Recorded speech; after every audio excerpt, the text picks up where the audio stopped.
Hello बच्चों, कैसे हो आप लोग। तो उम्मीद करता हूं आप लोगों की प्रिपरेशन बहुत जबरदस्त चल रही होगी। अच्छा ये बताइए कि एग्जाम के एक दो दिन पहले, है ना, जब हमें लगता है कि यार लगभग जितना पढ़ना था हम लोग पढ़ चुके हैं और ऑब्वियस सी बात है कि नया पढ़ने का तो मन नहीं करता, तो ये बताओ अपनी प्रिपरेशन को आगे कंटिन्यू कैसे करें। लास्ट के 2 दिन में हम ऐसा क्या करें कि हमने जो साल भर पढ़ा है वो अच्छे से रिवाइज हो जाए। तो इसी चीज को ध्यान में रखते हुए और आपकी हेल्प करने के लिए मैं एक बड़ा ही अमेजिंग सा कलेक्शन लाया हूं, and that is of 25 most important questions is frequently asked in previous JEE Mains. तो बहुत ही जबरदस्त सेशन होने वाला है और हर एक स्टूडेंट के लिए बहुत इंपॉर्टेंट है, क्योंकि इसमें हम हर वैरायटी के क्वेश्चंस की बात करेंगे। पूरा का पूरा लगभग physics most of the cover करने की कोशिश की है और हर एक चैप्टर से कॉन्सेप्ट और क्वेश्चन को उठाने की कोशिश की है। तो बिल्कुल ध्यान से हर एक क्वेश्चन के कॉन्सेप्ट को समझने की कोशिश कीजिएगा और साथ में मेरे सॉल्व भी करते चलिएगा। तो उम्मीद करता हूं कि इससे आपको बहुत हेल्प मिलेगी और साथ ही ऐसा भी हो सकता है कि इनमें से बहुत सारे कॉन्सेप्ट्स आपके एग्जाम में आ जाएं। तो बिल्कुल समय को बिल्कुल भी वेस्ट ना करते हुए अपना सेशन स्टार्ट करते हैं। तो पहले क्वेश्चन की तरफ चलते हैं। देखो जैसे क्वेश्चन का मैं आपको एक बार पैटर्न बता देता हूं। मैंने बिल्कुल जैसे टॉपिक वाइज उठाया है। जैसे सबसे पहले हम लोग मैकेनिक्स से स्टार्ट करेंगे, तो मैकेनिक्स के कौन कौन से इंपॉर्टेंट क्वेश्चन हो सकते हैं उनको कवर करते हुए चलेंगे। फिर इलेक्ट्रोडायनामिक्स पर आएंगे। फिर उसके बाद हम लोग बाकी के चैप्टर्स लाइक थर्मोडायनामिक्स हो गया, इलास्टिसिटी हो गया, इस तरह के चैप्टर्स को कंप्लीट करेंगे। फिर वेव पर आएंगे। तो हर एक चैप्टर से बहुत ही इंपॉर्टेंट क्वेश्चंस होने वाले हैं। तो पहले क्वेश्चन की तरफ बढ़ते हैं। इस क्वेश्चन की अगर हम बात करें तो आपको दे रखा है uniform metal chain of the mass m and the length l passes over a massless and a frictionless pulley. It is released from the rest with a part of its length is l is hanging from the one side and the rest of the length l minus small l is hanging on the other side. ये question है Newton's law of motion से। तो पहले concept की बात करें, मुझे ये बताओ कि अगर आपने न्यूटन्स लॉ ऑफ मोशन में पुली से रिगार्डिंग क्वेश्चंस तो किए होंगे, एटवुड से रिगार्डिंग हम लोग क्वेश्चंस करते हैं, और अगर आपको एक एटवुड सिस्टम दे रखा है, जैसे मान लो यहां पर इसका मास है m1 और इसका मास है m2 and m2 is greater than m1, ये एक एटवुड सिस्टम दे रखा है। और अगर मैं आपसे पूछूं कि बताओ यार एक्सेलरेशन कितना होगा यहां पर दोनों ब्लॉक का, तो आपका आंसर आएगा सर बड़ा सिंपल है। अगर हम एक्सेलरेशन की बात करें तो एक्सेलरेशन आएगा net pulling force that is m2g minus m1g upon total mass that is m1 plus m2, यही आएगा ना। इसी कॉन्सेप्ट पर बेस्ड ये क्वेश्चन है, लेकिन थोड़ा सा चीजों को चेंज किया हुआ है। यहां पर हमें मासेस की बजाय एक चेन दे दी, एक रोप दे दी है, जिसका मास आप मान सकते हो m है या मास पर यूनिट लेंथ ले सकते हो लैम्डा। तो अज्यूम करते हैं कि इस रोप की मास पर यूनिट लेंथ आपको कितनी दे रखी है, दैट इज लैम्डा। अब हो क्या रहा है, हमने इस चेन को एक पुली के दोनों तरफ हैंग कर दिया, जिसमें से L पार्ट इधर है और L माइनस L इधर है, यानी total length of the chain is capital L और स्मॉल L पार्ट यहां पर हैंग्ड है, तो रिमेनिंग यहां पर हो गया। आपको एक्सेलरेशन दे रखा है कि acceleration of the chain is g/2, find the value of x, और x क्या है, where small l is equal to capital L by x। यानी आपको एक्चुअली रिलेशन कैलकुलेट करना है स्मॉल l और कैपिटल L में। कैसे हम इसको कैलकुलेट करेंगे, तो बड़ा सिंपल सा लॉजिक है, ऑब्वियस सी बात है, क्वेश्चन में ही दे रखा है, एक्सेलरेशन दिया हुआ है ना, तो एक्सेलरेशन निकाल लेते हैं और जो गिवन वैल्यू दे रखी है उससे कंपेयर कर लेते हैं, हमारा आंसर आ जाएगा। बिल्कुल। अगर मैं आपसे बोलूं कि यार मास पर यूनिट लेंथ अगर लैम्डा है और ये वाले लेंथ की, इस वाले पार्ट की जो लेंथ है वो स्मॉल l है, तो क्या आप इतने पार्ट का मास कैलकुलेट कर सकते हो क्या? कैसे कैलकुलेट करोगे? मास पर यूनिट लेंथ को लेंथ से अगर मल्टीप्लाई कर देते हैं तो मास आ जाता है। तो अगर मैं इतने पोर्शन का मास निकालूंगा, क्या ये लैम्डा इंटू स्मॉल l बन जाएगा? और मैं अगर इस रिमेनिंग पोर्शन की बात करूं तो इसका मास कितना होगा, lambda into capital L minus small l बनेगा ना भाई। तो क्या मैं इसको m1 की तरह से ट्रीट कर सकता हूं और इसको m2 की तरह ट्रीट कर सकता हूं? और अगर मैं एक्सेलरेशन की बात करूंगा तो एक्सेलरेशन आएगा that is m2g minus m1g upon m1 plus m2। तो यहां पर लिखते हैं, बताओ m2 कितना होगा, m2 ये हो गया, तो that is lambda into L minus L into g, that is M2G minus M1G, M1 बनेगा that is lambda into small l into g upon M1 plus M2। क्या मैं बोल सकता हूं M1 plus M2 is the total mass of the chain. सही बात है ना। तो लैम्डा को टोटल लेंथ से मल्टीप्लाई कर देते हैं, यानी lambda into capital L, and that is acceleration. और अगर मैं एक्सीलरेशन की बात करूं तो आपको क्वेश्चन में दे रखा है that is equal to G/2, और यहां से अगर मैं सॉल्व करने की कोशिश करूं बता सकते हो क्या आंसर आएगा। बड़ा सिंपल है यार, देखो लैम्डा कॉमन आके कैंसिल आउट हो जाएगा, acceleration due to gravity, acceleration due to gravity common आके कैंसिल आउट हो जाएगा। बस क्रॉस मल्टीप्लाई करें और सॉल्व करने की कोशिश करें तो ये बनेगा आपके पास 2 times of capital L minus 2L minus small l,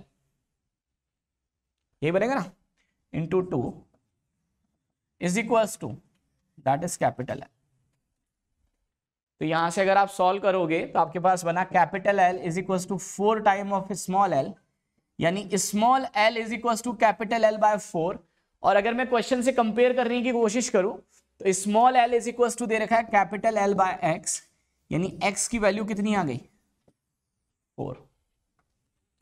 और आपसे यही क्वेश्चन में पूछा है कि what is the value of x, तो हमारा आंसर कितना आएगा, कौन सा ऑप्शन मैच कर रहा है हमारे पास, the option is question number answer number 4।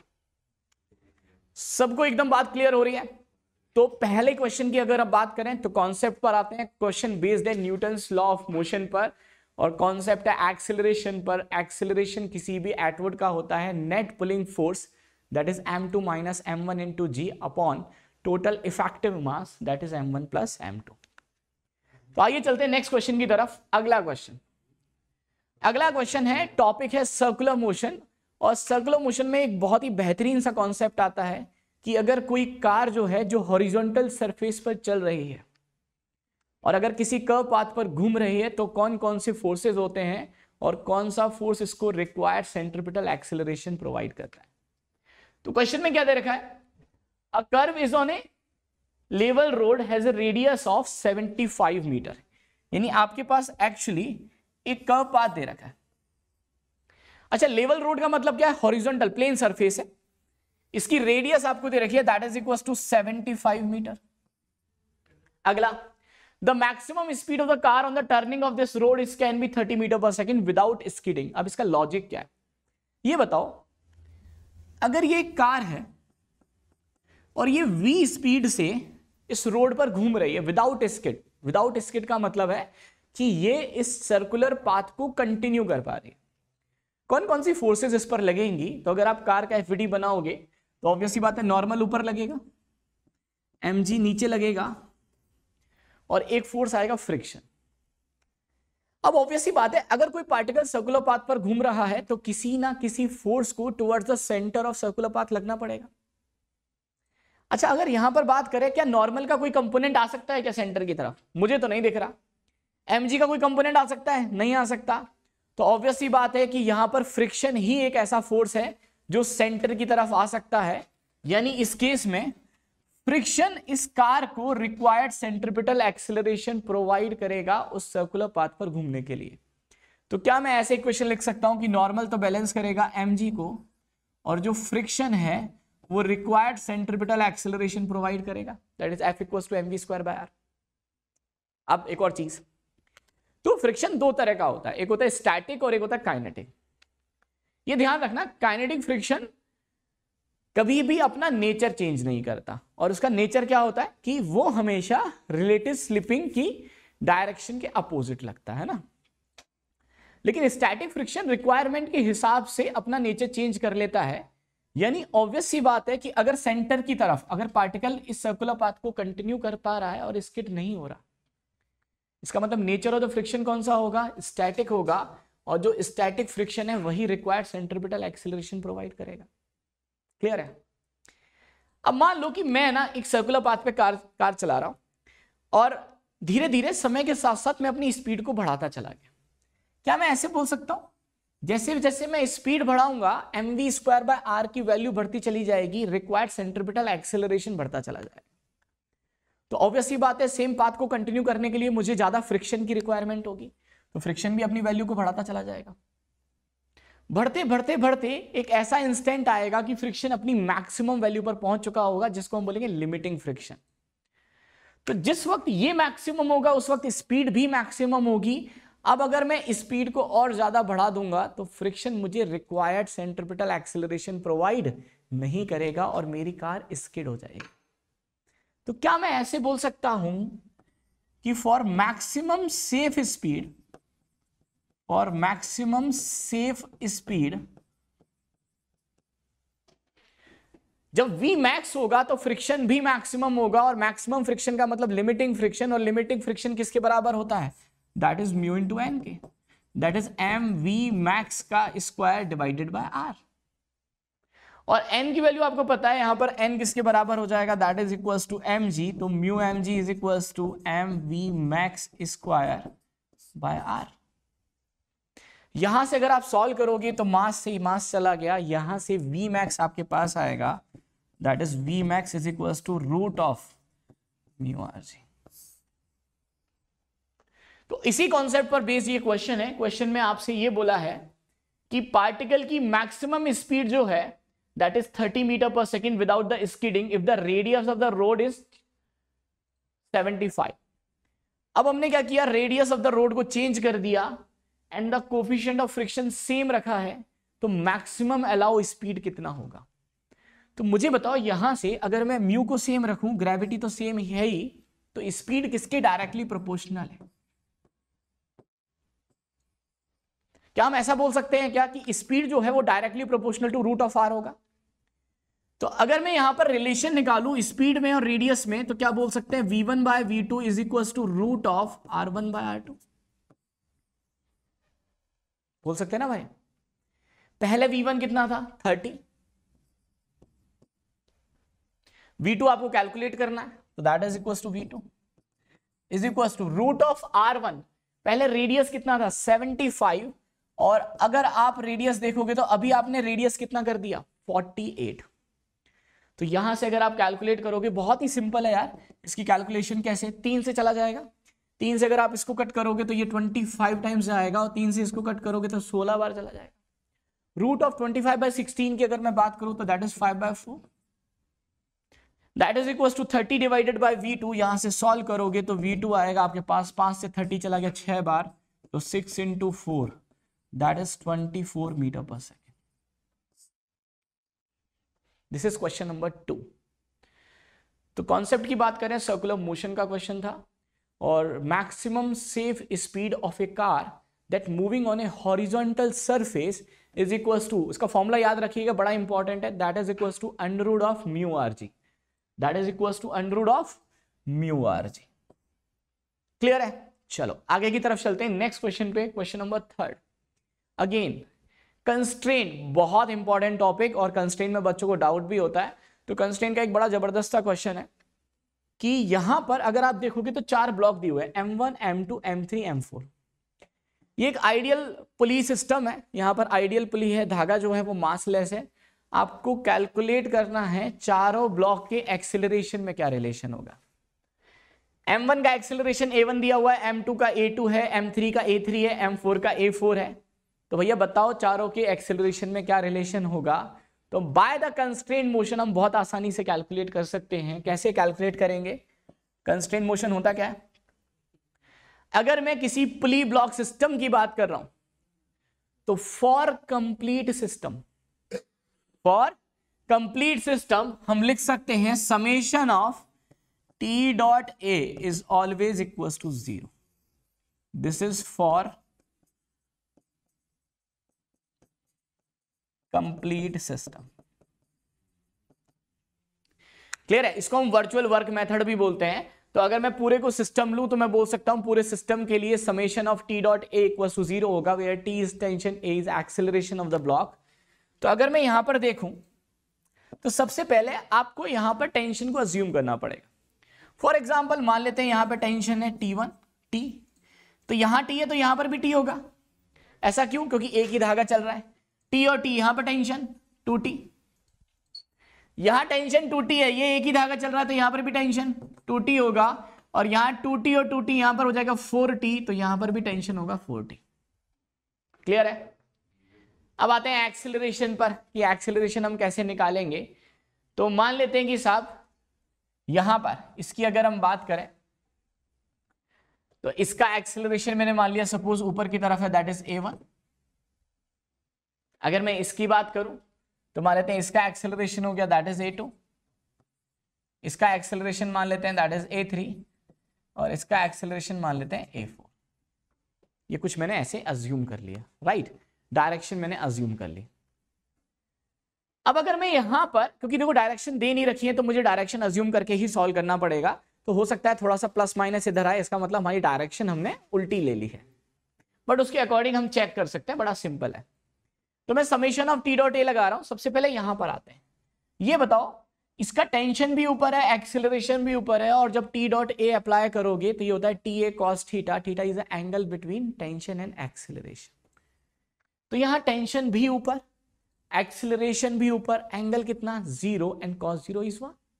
तो इसको याद रखिएगा, कभी भी टेंशन और एक्सेलरेशन में एंगल 0 है तो आप इसको सीधे t इंटू ए लिख सकते हो, और कभी भी टेंशन और एक्सेलरेशन में एंगल 180 है तो इसको माइनस का t इंटू ए लिख सकते हो। तो लिखते चलते हैं, पहले इसकी बात करें तो टेंशन भी ऊपर, एक्सेलरेशन भी ऊपर, तो ये बनेगा 4t that is equals to 4t into a1। सही है। यहां पर चलते हैं, इसकी बात कर रहा हूं तो प्लस का टेंशन, एक काम करो ना, सबका एक्सेलरेशन ऊपर ही अज्यूम कर लो, तो जिससे कि आपको फाइनली दिक्कत ही नहीं आएगी। सबका एक्सेलरेशन सेम डायरेक्शन में, क्योंकि एक्चुअली आंसर भी उसके अकॉर्डिंग दे रखा है। तो इसका एक्सेलरेशन मैंने a2 मान लिया, इसका एक्सेलरेशन मैंने a3 मान लिया, और इसका एक्सेलरेशन a4 मान लिया। सही है। चलो तो यहां पर आते हैं, इसकी बात हो गई, अब इस पर आते हैं। इसका भी टेंशन ऊपर, एक्सेलरेशन ऊपर, तो क्या लिखूंगा मैं, that is 2t into a2 plus, अगर मैं इसकी बात करूं तो प्लस का t इंटू a3, और अगर मैं इसकी बात करूं तो यह आएगा t इंटू a4 आएगा ना। And net summation of t dot a किसके बराबर होगा, net summation of t dot a होगा 0 के बराबर। तो अगर मैं इसको 0 के बराबर करूंगा तो देखो यहां से t कॉमन आके खत्म हो गया, और यहां से सॉल्व करोगे, देखो इक्वेशन क्या बनी, that is 4a1 plus 2a2 plus a3 plus a4 is equal to 0। कौन सा ऑप्शन मैच कर रहा है, यहां से अगर आप देखोगे तो 4a1 plus 2a2 plus a3 plus a4 option number 1, तो हमारा आंसर आएगा फर्स्ट। तो कॉन्सेप्ट सबको क्लियर है, समेशन ऑफ टी डॉट ए को 0 लगा सकते हो कंस्टेंट के क्वेश्चन में, आपके आंसर फटाफट आ जाएंगे। बढ़ते हैं अगले क्वेश्चन की तरफ। नेक्स्ट क्वेश्चन बड़ा जबरदस्त क्वेश्चन है, और ये क्वेश्चन है सेंट्रीफ्यूगल फोर्स पे। क्वेश्चन को रीड करते हैं। क्वेश्चन में क्या दे रखा है आपको, a bead of mass m, bead का मतलब एक छोटा सा पार्टिकल है, a bead of mass m is at point p a, b, तो एक पार्टिकल है जो यहां पे रखा हुआ है। अगला ऑन ए वायर, तो हमने क्या किया, वायर को बेंड कर दिया और ऐसे यू शेप बनी हुई है, is in the shape of the parabola. Parabola की इक्वेशन आपको दे रखी है, y is equal to 4c into x square and it is rotating with an angular velocity omega. तो आपसे पूछा है ओमेगा की वैल्यू क्या होगी। तो मुझे ये बताओ, ये जो पार्टिकल है ये जिस फ्रेम में रखा हुआ है वो इनर्शियल फ्रेम है कि नॉन इनर्शियल। तो हमारा आंसर आएगा कि सर ये जो पार्टिकल है, पहली बात तो ये एक सर्कुलर पाथ पे घूम रहा है।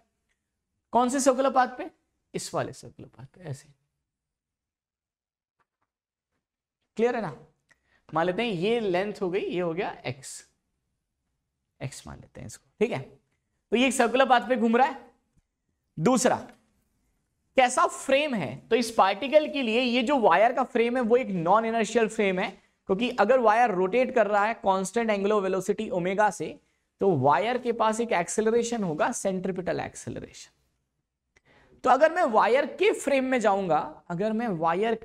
जाऊंगा, तो ब्लॉक के एफवीडी पर कौन कौन से ब्लॉक पर फोर्सेस लगेंगे, तो एक तो ब्लॉक पे नीचे mg लगेगा,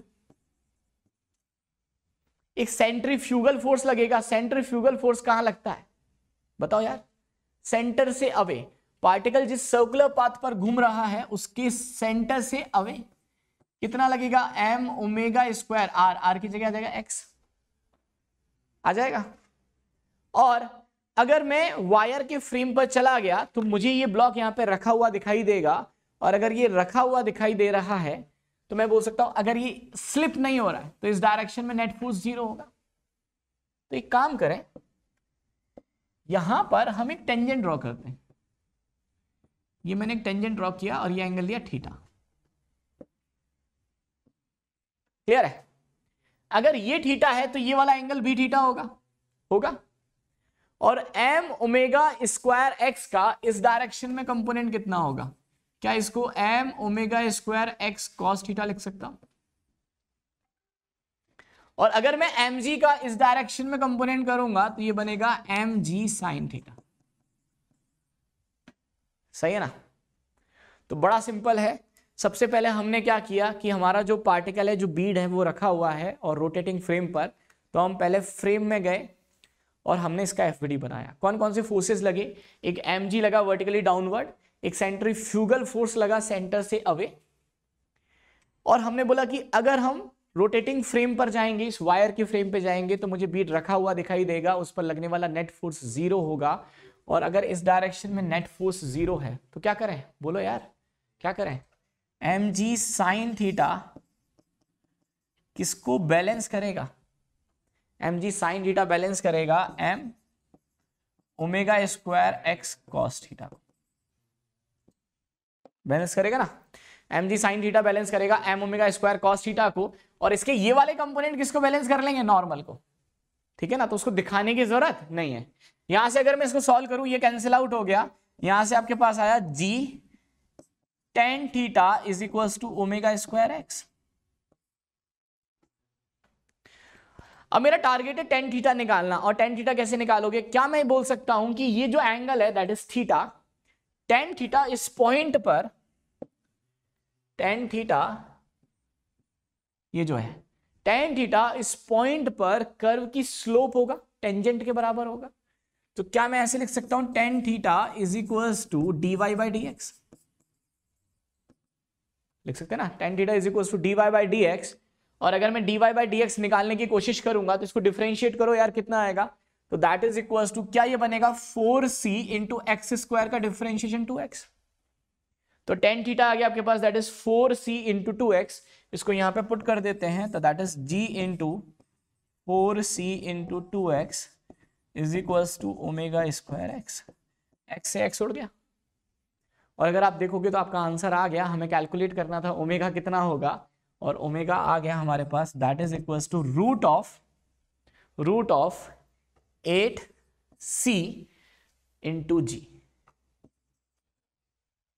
और अगर मैं इसको सॉल्व करूं, देखो कौन सा ऑप्शन मैच कर रहा है। 8 को क्या मैं 4 इंटू 2 लिख सकता हूं, और 4 रूट से बाहर आके 2 बन जाएगा, तो ये बनेगा दैट इज 2 रूट 2 इंटू सी जी। अगर हम ऑप्शन की बात करें तो कौन सा ऑप्शन मैच कर रहा है? That is option number 2। तो बड़ा ही जबरदस्त क्वेश्चन था सर्कुलर मोशन का, और इसमें हमने यूटिलाइजेशन किया सेंट्रीफ्यूगल फोर्स का।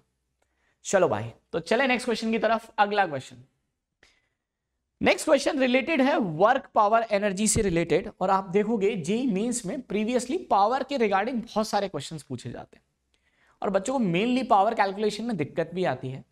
तो एक बड़ा ट्रेडिशनल सा क्वेश्चन है जो काफी बार एग्जाम्स में पूछा गया है, वो क्वेश्चन मैं आपके सामने लाया हूं, और इसको साथ में सॉल्व करने की कोशिश करते हैं। क्वेश्चन क्या है? चलो मैं आपसे थोड़ा सा पूछता भी चलूंगा कि कैसे हम इसको सॉल्व करें, तो ज्यादा मजा आएगा। A particle of mass m is moving in a circular path with a constant radius r। पहली चीज तो सर्कुलर पाथ पे घूम रहा है, यानी जो फोर्स लग रहा होगा वो इस पार्टिकल को रिक्वायर्ड सेंट्रीपिटल एक्सेलरेशन प्रोवाइड कर रहा होगा। सही बात है, बहुत बढ़िया। Says that its centripetal acceleration is varies with the time is a is equals to k square r into t square। यानी मुझे सेंट्रीपिटल एक्सेलरेशन दे रखा है ac। क्या मैं सेंट्रीपिटल एक्सेलरेशन को v स्क्वायर बाय r लिख सकता हूं?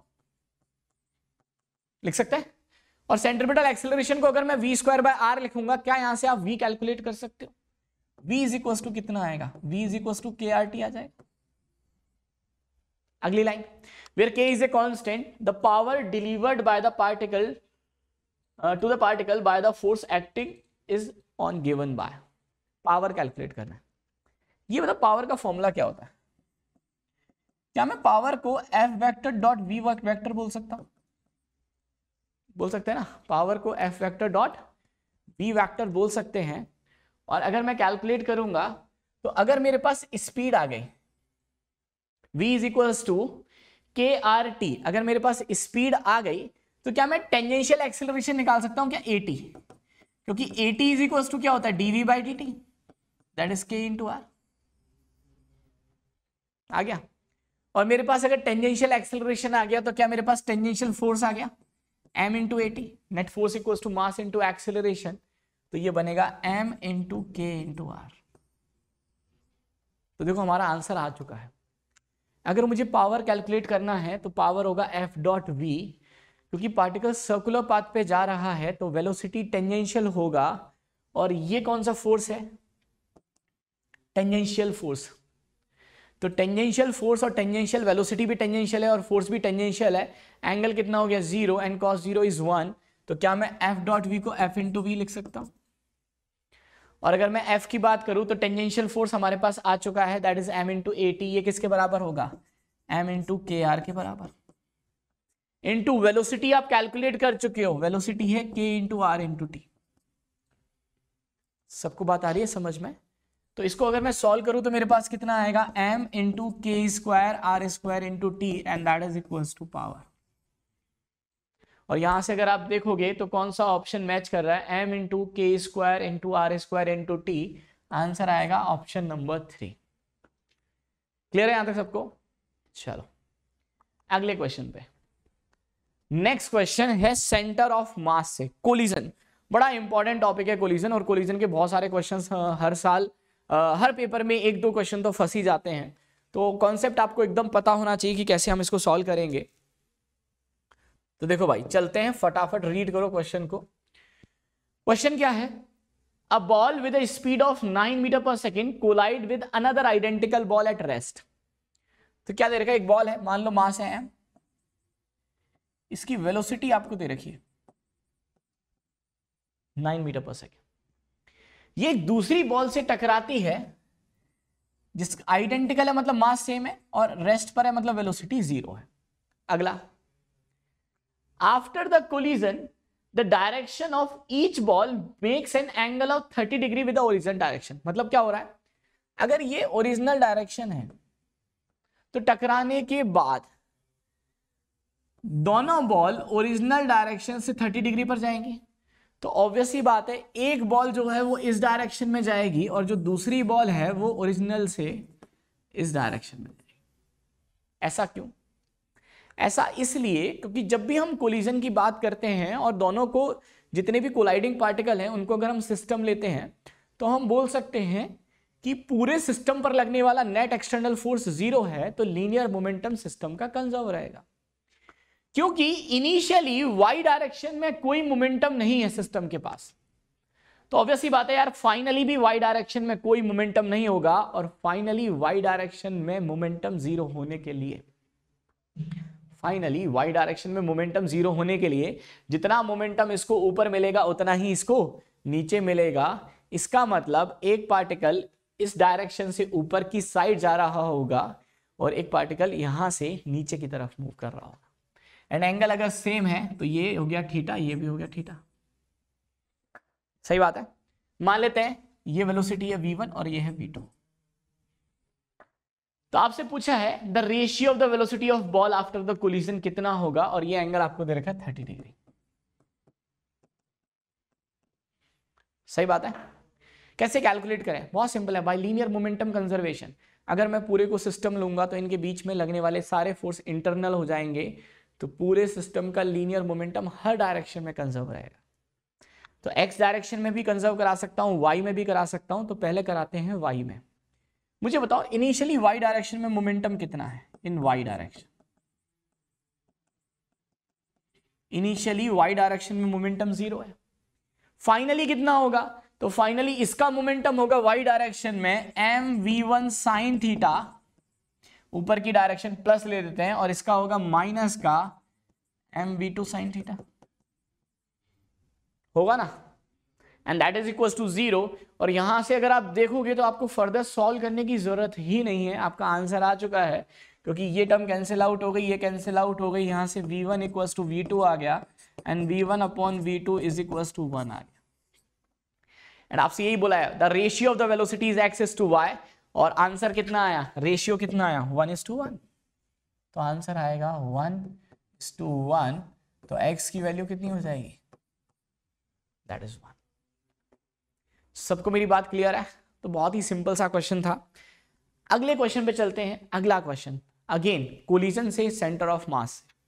क्लियर है? कैसे सॉल्व करेंगे इस क्वेश्चन को? क्वेश्चन को पहले पढ़ते हैं।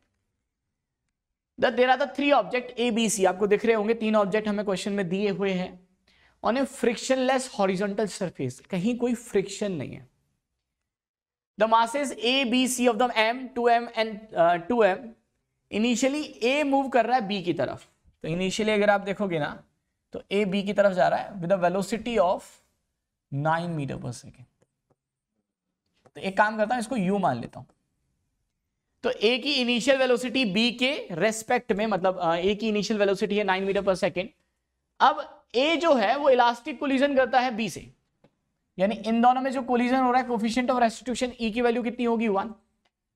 अगला पॉइंट, ऑब्वियस ही बात है कि ये कुछ एनर्जी इसको ट्रांसफर करेगा और अब बी चलने लग जाएगा।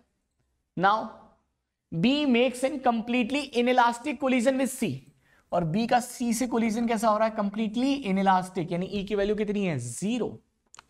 तो आपसे पूछा है all motions are occurs along the same straight line, मतलब हेड ऑन कोलिजन है, तो फाइनल स्पीड ऑफ सी क्या होगी?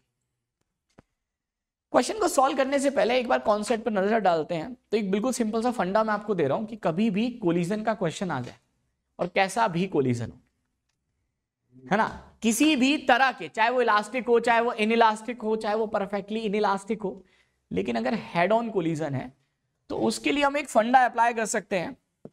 जैसे मान लो अगर आपके पास 2 पार्टिकल हैं, ये m1 मास का, ये m2 मास का, इसकी इनिशियल वेलोसिटी है u1 और इसकी है u2। आफ्टर कोलिजन अगर इस वाले पार्टिकल की वेलोसिटी हो गई v1 और इस वाले पार्टिकल की वेलोसिटी हो गई v2, सही बात है? तो आफ्टर कोलिजन दोनों की वेलोसिटी कितनी होगी अगर हेड ऑन कोलिजन है, तो आप डायरेक्टली निकाल सकते हैं, और वो फॉर्मूला होता है v1 is equals to 1 plus E vcm minus E into u1, that is final velocity of the first particle is 1 plus e is a coefficient of restitution, vcm is velocity of center of mass minus e into u1, and दूसरे particle की final velocity होगी 1 plus e vcm minus e into u2। तो ये final velocity है दोनों particle की। Clear है? और इस फॉर्मूले को आप हमेशा अप्लाई कर सकते हो। अगर आपको हेड ऑन कोलिजन दे रखा है तो हमें बार बार लीनियर मोमेंटम कंजर्वेशन या E is equals to v2 minus v1 upon u1 minus u2 इस फॉर्मूले अप्लाई करने की जरूरत नहीं है। हम इस फॉर्मूले से डायरेक्टली आंसर निकाल सकते हैं। अब जैसे इस क्वेश्चन पर आते हैं, अब मैं आपसे पूछता चलता हूं। तो साहब सबसे पहले A का मास है m और इसके पास वेलोसिटी थी u, ये B से टकराया। B का मास है 2m और इनिशियल वेलोसिटी कितनी है 0। तो क्या टकराने के बाद फाइनल वेलोसिटी ऑफ B निकाल सकते हो? कैसे? इस तरह से,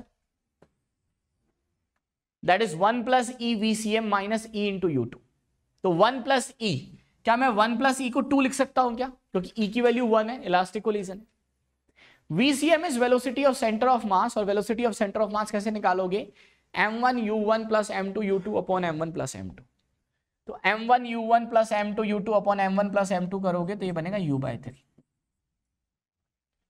तो that is 1 plus E VCM minus E into u2। u2 कितना है 0। तो यहां से मैं डायरेक्टली B की वेलोसिटी निकाल सकता हूं, और आफ्टर कोलिजन B की वेलोसिटी कितनी हो जाएगी 2u/3। तो इसका मतलब टकराने के बाद अब जो B जा रहा होगा ना, ये जो B है वो कितनी वेलोसिटी से जा रहा होगा 2u/3 से, और अब जो B है वो C से टकराएगा। B किससे टकराएगा? C से टकराएगा। और क्योंकि दोनों का कोलिजन आपको परफेक्टली इनइलास्टिक दे रखा है, E की वैल्यू कितनी है 0, दोनों आपस में स्टक हो जाएंगे। और अगर दोनों आपस में स्टक हो गए तो by the linear momentum conservation में एक लाइन में वेलोसिटी कैलकुलेट कर सकते। कैसे? अब इन दोनों के बीच में लीनियर मोमेंटम को कंजर्व कराते हैं, तो इनिशियली अगर मैं b की बात करूं तो मास हो गया 2m इंटू वेलोसिटी हो गई 2u/3। इसका इनिशियल मोमेंटम कितना है 0 इज इक्वल टू फाइनली अगर हम बात करें तो फाइनली क्योंकि दोनों स्टिक हो जाएंगे तो मास हो गया आपके पास 4m और वेलोसिटी हो गई दैट इज v। सही बात है। तो यहां से अगर आप v कैलकुलेट करोगे ना तो ये आपके पास बनेगा u/3। यानी फाइनली b और c कंबाइंड होके टोटल मास हो जाएगा 4m और उनकी फाइनल वेलोसिटी हो जाएगी दैट इज u/3 और u की वैल्यू आपको दे रखी थी दैट इज 9। तो आंसर आएगा that is 9 divided by 3 that is 3 metre per second. ये आंसर आएगा। क्लियर है। कॉन्सेप्ट की बात करें बहुत ही अमेजिंग सा कॉन्सेप्ट है, बिल्कुल क्रिस्टल क्लियर होना चाहिए। कभी भी हेड ऑन कोलिजन है। कैसा कोलिजन है हेड ऑन, चाहे इलास्टिक हो चाहे इनइलास्टिक हो चाहे परफेक्टली इनइलास्टिक हो, हम डायरेक्टली अप्लाई कर सकते हैं that the final velocity will be 1 plus E VCM minus E into u1 and final velocity of second particle is 1 plus E VCM minus E into u2। तो यहां से अगर मैं देखूंगा तो कौन सा ऑप्शन मैच कर रहा है मेरे पास, मेरा आंसर आ रहा है दैट इज ऑप्शन नंबर 4। बहुत बढ़िया। अगले क्वेश्चन की तरफ चलते हैं। नेक्स्ट क्वेश्चन, अब आते हैं रोटेशन पर, सबसे इंपॉर्टेंट टॉपिक और पक्की बात है कि इससे क्वेश्चन आता ही आता है।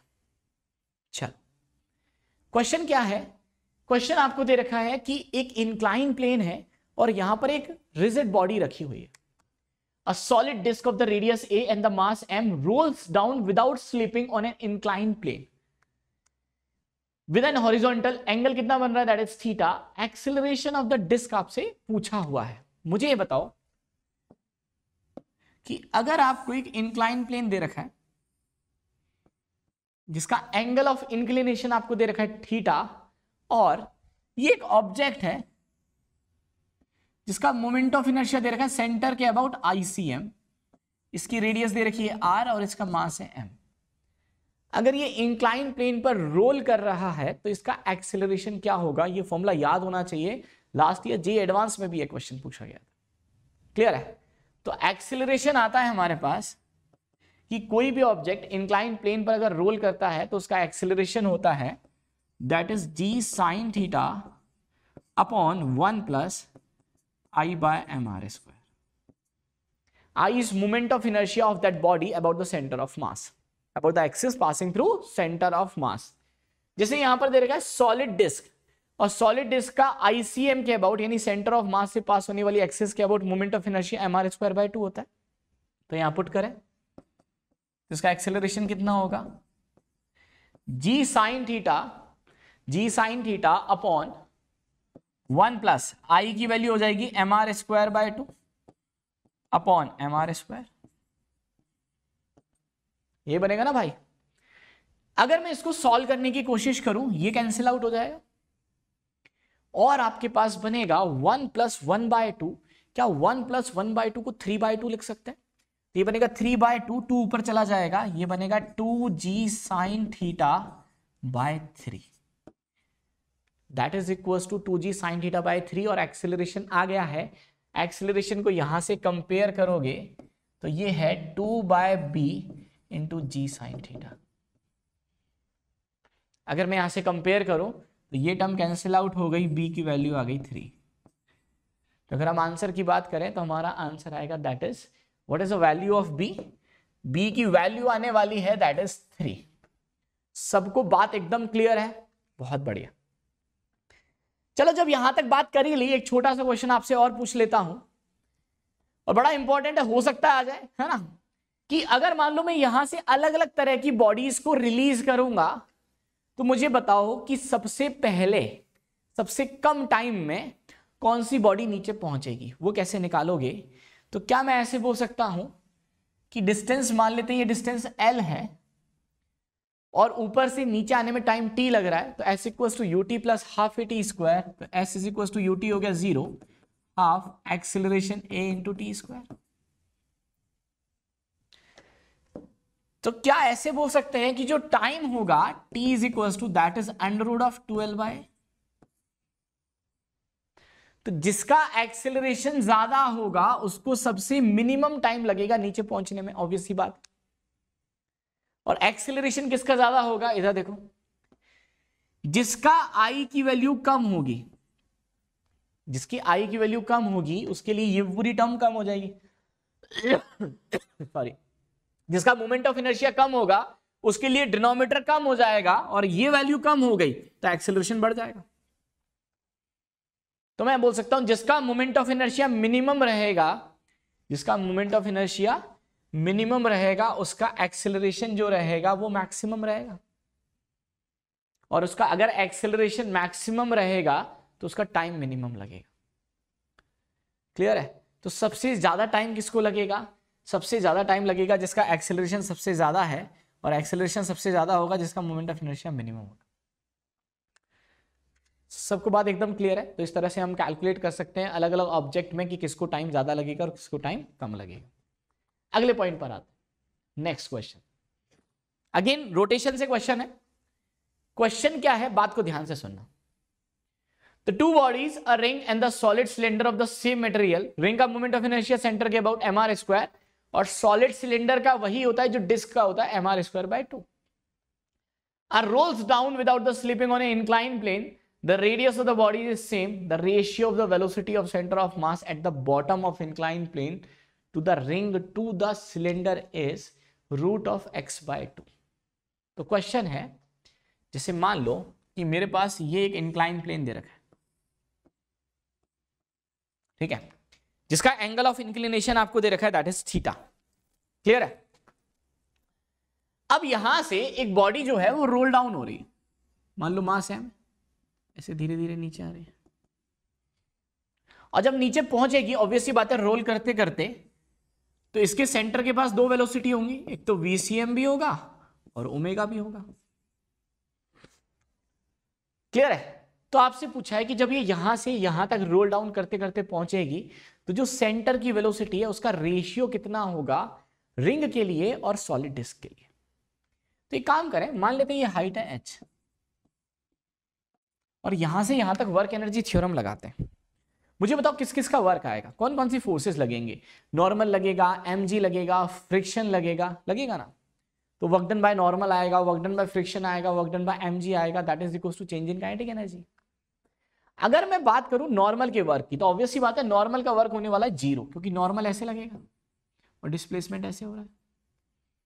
तो अगर यहां पे लिखोगे तो बनेगा work done by normal plus work done by mg plus work done by friction is equal to change in kinetic energy. ये लिखने वाले हो। नॉर्मल का वर्क डन कितना होगा 0, फ्रिक्शन का भी वर्क डन 0 होगा, क्योंकि जब रोलिंग होता है तो रोलिंग पर स्टैटिक फ्रिक्शन लगता है, और लोअर मोस्ट पॉइंट का अगर कोई डिस्प्लेसमेंट नहीं है तो वर्क का एक फॉर्मूला होता है force into displacement of point of application. तो अगर आप देखोगे तो फ्रिक्शन यहां पर लग रहा होगा, और ये है पॉइंट ऑफ एप्लीकेशन, और पॉइंट ऑफ एप्लीकेशन का कोई डिस्प्लेसमेंट नहीं है, तो वर्क डन बाय फ्रिक्शन भी कितना हो गया 0। सिर्फ किसका वर्क आएगा mg का, और यहां से यहां तक mg का वर्क होगा दैट इज mgh, क्योंकि किसी भी कांस्टेंट फोर्स का वर्क होता है फोर्स इनटू उसकी डायरेक्शन में डिस्प्लेसमेंट। mg लगेगा वर्टिकली डाउनवर्ड, और वर्टिकल डाउनवर्ड यहां से डिस्प्लेसमेंट किसके बराबर है h के बराबर, तो that is mgh is equals to change in kinetic energy. और अगर आप चेंज इन काइनेटिक एनर्जी लिखोगे तो आप देखो दो पॉइंट के अबाउट लिख सकते हो। अगर मैं सेंटर के अबाउट लिखूंगा तो मुझे दोनों काइनेटिक एनर्जी लिखनी पड़ेगी, ट्रांसलेशनल और रोटेशनल।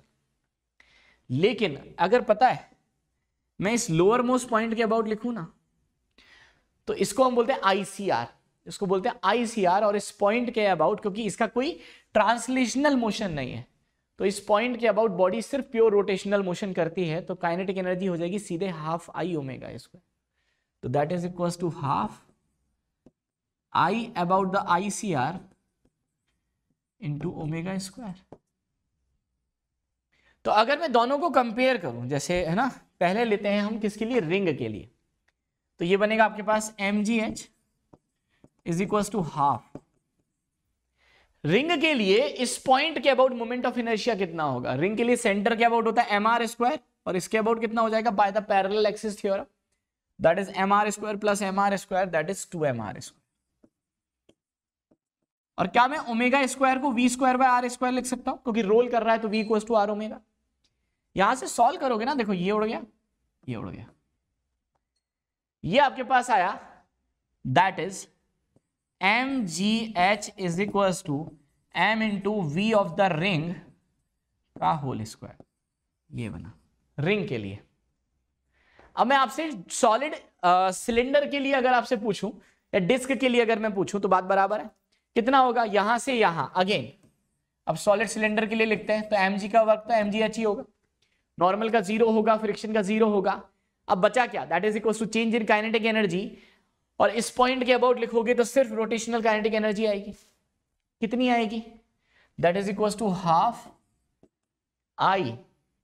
इस पॉइंट के अबाउट आई कितना होगा सॉलिड सिलेंडर का, तो सेंटर के अबाउट होता है mr², इसके अबाउट होगा mr², सॉरी सेंटर के अबाउट होता है mr²/2, तो इसके अबाउट mr²/2 प्लस mr², तो ये बनेगा आपके पास that is equal to 3/2 of mr² into omega square को v²/r² लिख सकते हैं, लिख सकते हैं ना। तो यहां से जब आप सॉल्व करोगे तो ये टर्म कैंसिल आउट हो जाएगी, और देखो आपके पास कितना आया, mgh is equal to 3/4 of v of cylinder square. ये बना। आपसे वेलोसिटी का रेशियो पूछा है ना, द सेंटर ऑफ मास की वेलोसिटी का रेशियो, तो साहब दोनों को डिवाइड कर दो या इक्वेट कर दो, mgh इक्वेट करूंगा तो ये बनेगा आपके पास m into velocity of ring का स्क्वायर इज इक्वल्स टू, यहां पर क्या बनेगा, that is 3/4 of velocity of cylinder का स्क्वायर, ये बनेगा। और दोनों को इक्वेट करते हैं तो यहां से क्या मैं velocity of ring to that of velocity of cylinder, velocity of ring to that of velocity of cylinder अगर मैं लिखूंगा तो देखो कितना आएगा आपके पास, ये m तो उड़ गया ना, बिल्कुल यहां से m से m, that is equal to कितना बना 3/4 का रूट, और ये बनेगा रूट ऑफ 3/2।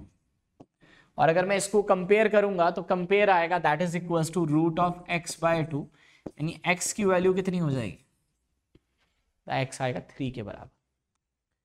सबको मेरी बात एकदम क्लियर है। चलो भाई अगले क्वेश्चन की तरफ चलते हैं।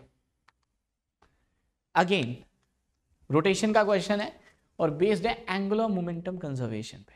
क्वेश्चन क्या है, अ थिन सर्कुलर रिंग दे रखी है, आपको मास दे रखा है कैपिटल M और रेडियस दे रखी है R। तो बना लेते हैं, एक रिंग है जिसका मास है कैपिटल M और इसकी रेडियस है R। अगली line, that is rotating about the axis with an angular velocity omega, तो ये इस एक्सिस के अबाउट ओमेगा एंगुलर वेलोसिटी से रोटेट कर रही है। अगला point, the two particle having the mass small m each are now attached at the diametrically opposite point. तो इनिशियली सिर्फ ये रिंग थी, अब हमने क्या किया, इसके दोनों डायमेट्रिकली अपोजिट पॉइंट पर, यानी एक यहां पर और एक यहां पर, दो स्मॉल m मास के पार्टिकल को अटैच कर दिया। तो आपसे पूछा है एंगुलर स्पीड कितनी होगी रिंग की, कैसे कैलकुलेट करोगे। तो क्या मैं ऐसे बोल सकता हूं कि अगर मैं इन सब को यानी रिंग को और पार्टिकल को सिस्टम ले लूं तो इनके बीच में लगने वाले सारे फोर्सेस इंटरनल हो जाएंगे, और इंटरनल फोर्सेस का नेट टॉर्क हमेशा, the net torque of internal forces is always equal to 0। Net torque of the internal forces is always equal to 0, और अगर किसी भी सिस्टम पर लगने वाला नेट टॉर्क अगर 0 होता है तो angular momentum of the system is always remain conserved. तो ये क्वेश्चन बेस्ड है एंगुलर मोमेंटम कंजर्वेशन पर, तो हम अप्लाई कर सकते हैं initial angular momentum of the system is equal to final angular momentum, कर सकते हैं। इनिशियल एंगुलर मोमेंटम की बात करूं तो इनिशियली कितना है, इनिशियली ये दोनों पार्टिकल तो है ही नहीं, रेस्ट पर है, सिर्फ ये डिस्क घूम रही है, रिंग घूम रही है, कितनी एंगुलर वेलोसिटी से, ओमेगा से। तो रिंग का एंगुलर मोमेंटम होगा I into omega, and that is equal to m into R square, the moment of inertia of the ring into omega. अब आते हैं फाइनली, अब फाइनली अगर आप बात करोगे, क्योंकि ये दोनों पार्टिकल इससे स्टिक हो गए, तो जो मोमेंट ऑफ इनर्शिया है रिजिड बॉडी का वो चेंज हो गया। अब वो आएगा moment of inertia of ring plus moment of inertia of mass. तो रिंग का मोमेंट ऑफ इनर्शिया तो mr² ही होगा, लेकिन एक पॉइंट मास का मोमेंट ऑफ इनर्शिया होता है इस एक्सिस के about m into R perpendicular. तो ये बनेगा स्मॉल m इंटू r²। और ऐसे कितने पार्टिकल हैं? ऐसे हमारे पास 2 पार्टिकल इनटू, तो that is I into omega dash, I into omega dash. तो this is L initial, that is L final, that is I1 omega 1 equals to I2 omega 2। तो क्या यहां से मैं ओमेगा डैश कैलकुलेट कर सकता हूं क्या? आप देखोगे r² कॉमन आके चला गया, आपके पास ओमेगा डैश आएगा m into omega upon capital M plus 2 times of small m।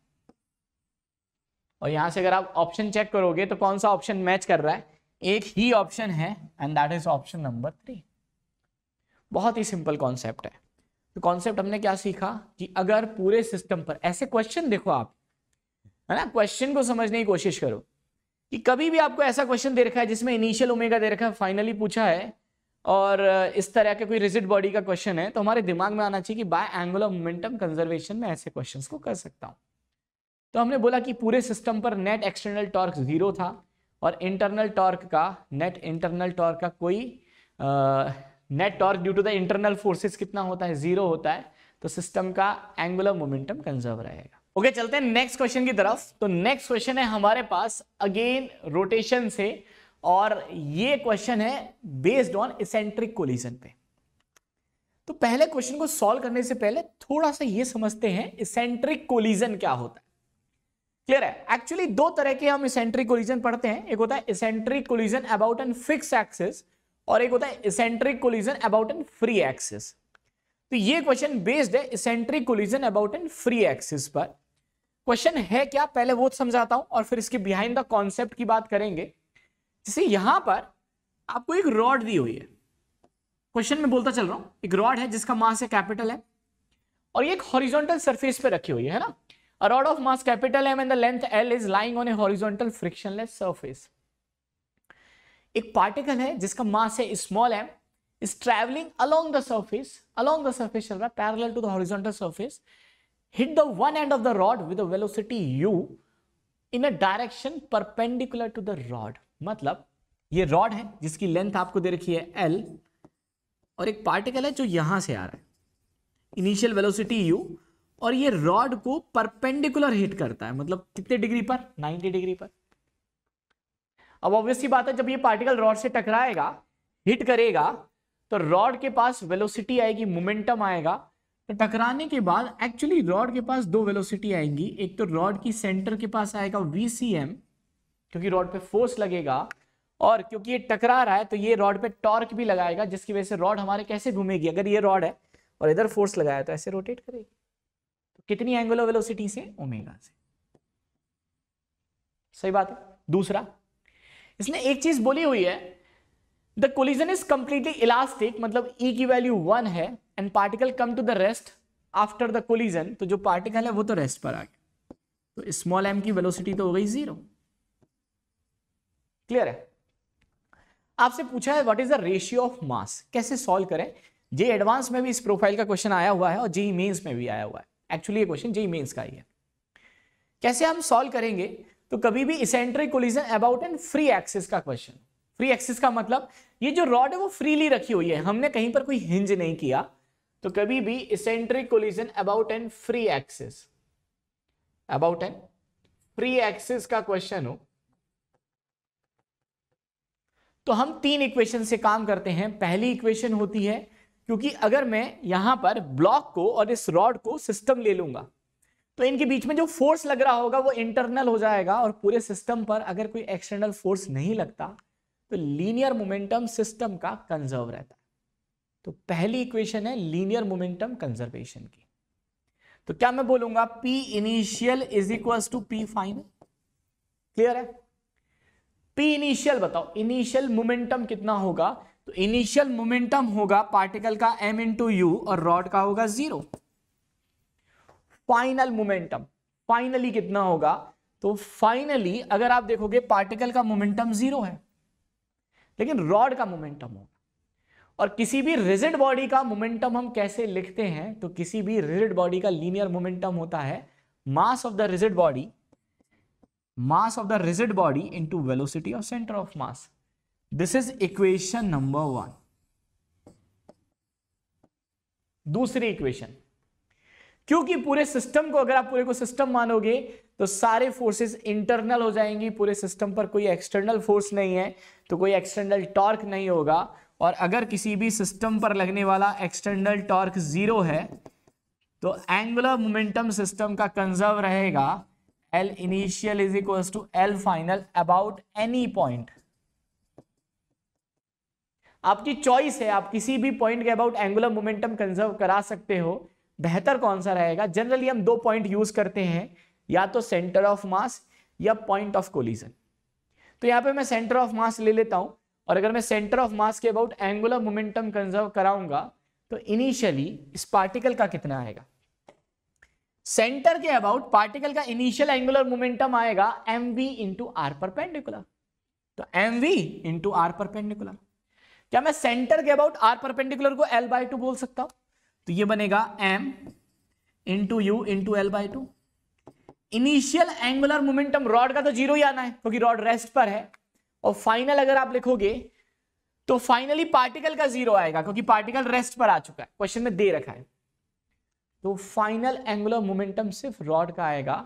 और किसी भी बॉडी जो CRTM कर रही है ना, उसका एंगुलर मोमेंटम होता है m into R vector cross VCM vector plus ICM into omega.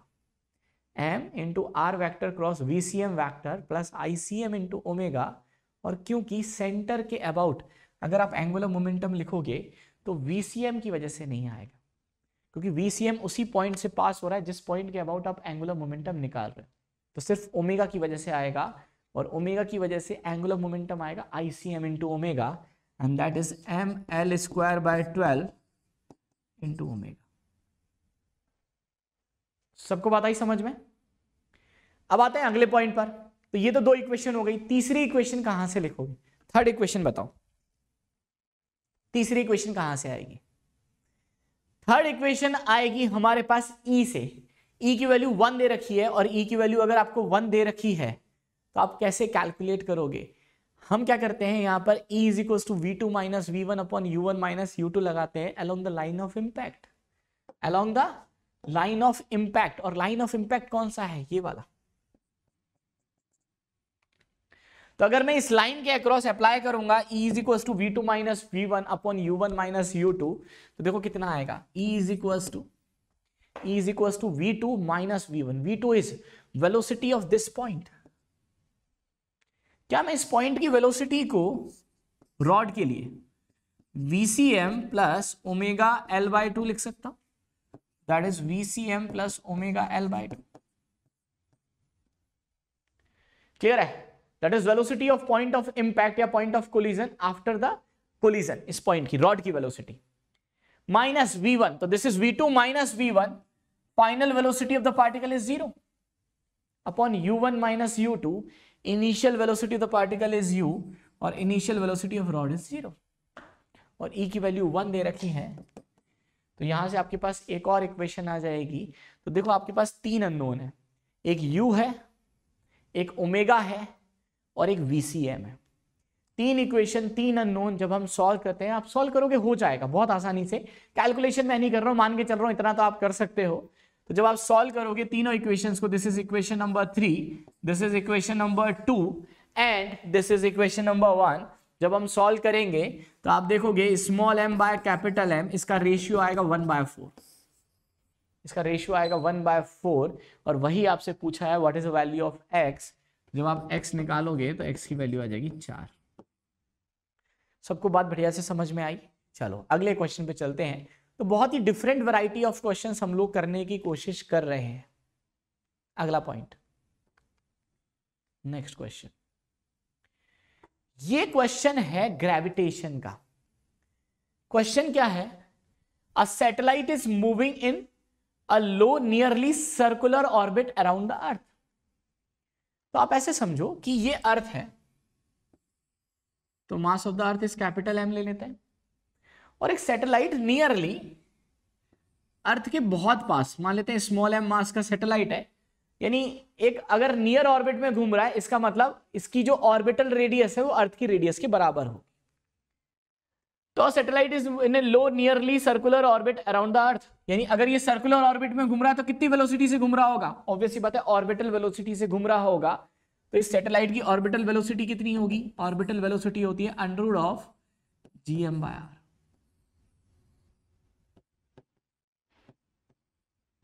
This is equation number 1। Clear है? अब अगला पॉइंट हमने किया क्या? द रेडियस इज रफली equal to that of the radius of the earth, उसने क्वेश्चन में भी दे रखा है।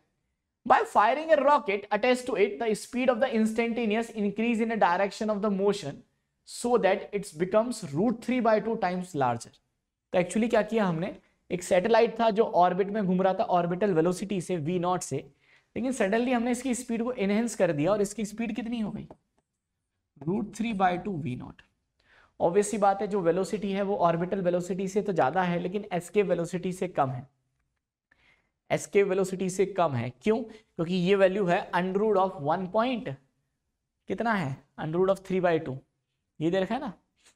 ऑब्वियसली बात है √2gr से तो कम है, तो यानी एस्केप तो नहीं करेगा, लेकिन कैसे पाथ पर जाएगा? तो ये एक इलिप्टिकल पाथ को फॉलो करेगा। Due to this, the farther distance from the center of the earth the satellite reaches r, what is the value of r? तो वो कैसे कैलकुलेट करोगे? क्वेश्चन में आपसे पूछा है कि अगर अब ये एक इलिप्टिकल पाथ पर जा रहा है तो ये मैक्सिमम कितनी दूरी पर जाएगा अर्थ से, वो डिस्टेंस अगर r है तो आपको r की वैल्यू निकालनी है। तो मान लेते हैं ये कुछ इस तरह के इलिप्टिकल पाथ पे जा रहा है और ये वाली जो डिस्टेंस है कैपिटल R, ये मैक्सिमम डिस्टेंस है। तो सबसे पहला कॉन्सेप्ट कि जब ये पार्टिकल मैक्सिमम डिस्टेंस पर होगा ना, जब ये पार्टिकल यहां से ये सैटेलाइट मैक्सिमम सेपरेशन पर होगा तो इसकी वेलोसिटी इस पाथ के टेंजेंशियल होगी। ऐसा क्यों? क्योंकि ऑब्वियसली बात है अगर ये वेलोसिटी ऐसे नहीं होगी, मतलब इन दोनों के बीच का एंगल कितना होगा? 90 डिग्री। और जब ये वेलोसिटी ऐसे नहीं होगी, अगर मान लो ऐसे होती, तो ऑब्वियसली बात है यार कि ये मैक्सिमम सेपरेशन होती ही नहीं। अगर वेलोसिटी का कोई भी एक कंपोनेंट ऐसे होता, वेलोसिटी ऐसे होती, तो उसका एक कंपोनेंट इस डायरेक्शन में भी आता तो पार्टिकल को और आगे ले जाता। तो जब मैक्सिमम सेपरेशन होगा तो वेलोसिटी और इस r वेक्टर के बीच का एंगल 90 डिग्री होगा। तो अब करें क्या? कभी भी ग्रेविटेशन में केपलर से रिलेटेड क्वेश्चंस आते हैं तो हम उसको दो इक्वेशन से सॉल्व करते हैं। पहला mechanical energy conservation at initial and final, और दूसरा एंगुलर मोमेंटम कंजर्वेशन। तो पहला एंगुलर मोमेंटम कंजर्वेशन लगाते हैं, initial angular momentum equals to final. तो अगर मैं इनिशियली अप्लाई करूं तो mv इंटू आर परपेंडिकुलर, तो ये बनेगा mv0 into √3/2 into R perpendicular is radius of the earth, radius of the earth. तो mv into R perpendicular is equals to, finally apply करूंगा तो कितना आएगा? m into V into R. ये चला गया फर्स्ट इक्वेशन। दूसरी, क्या मैं इन दोनों पॉइंट पर मैकेनिकल एनर्जी कंजर्वेशन अप्लाई कर सकता हूं? तो इनिशियली मैकेनिकल एनर्जी कितनी आएगी? That is kinetic energy, that is half mv²। तो ये बनेगा 3/2 v0², that is half mv² initial kinetic energy plus initial potential energy. बच्चों कितनी आएगी बताओ भाई? इनिशियल पोटेंशियल एनर्जी आएगी माइनस का g capital M small m upon r is equals to final kinetic energy को मैं लिख सकता हूं that is equals to half mv², और फाइनल पोटेंशियल एनर्जी हो जाएगी माइनस का g capital M small m upon r। ये आएगा माइनस का कैपिटल M माइनस का g capital M small m upon r max.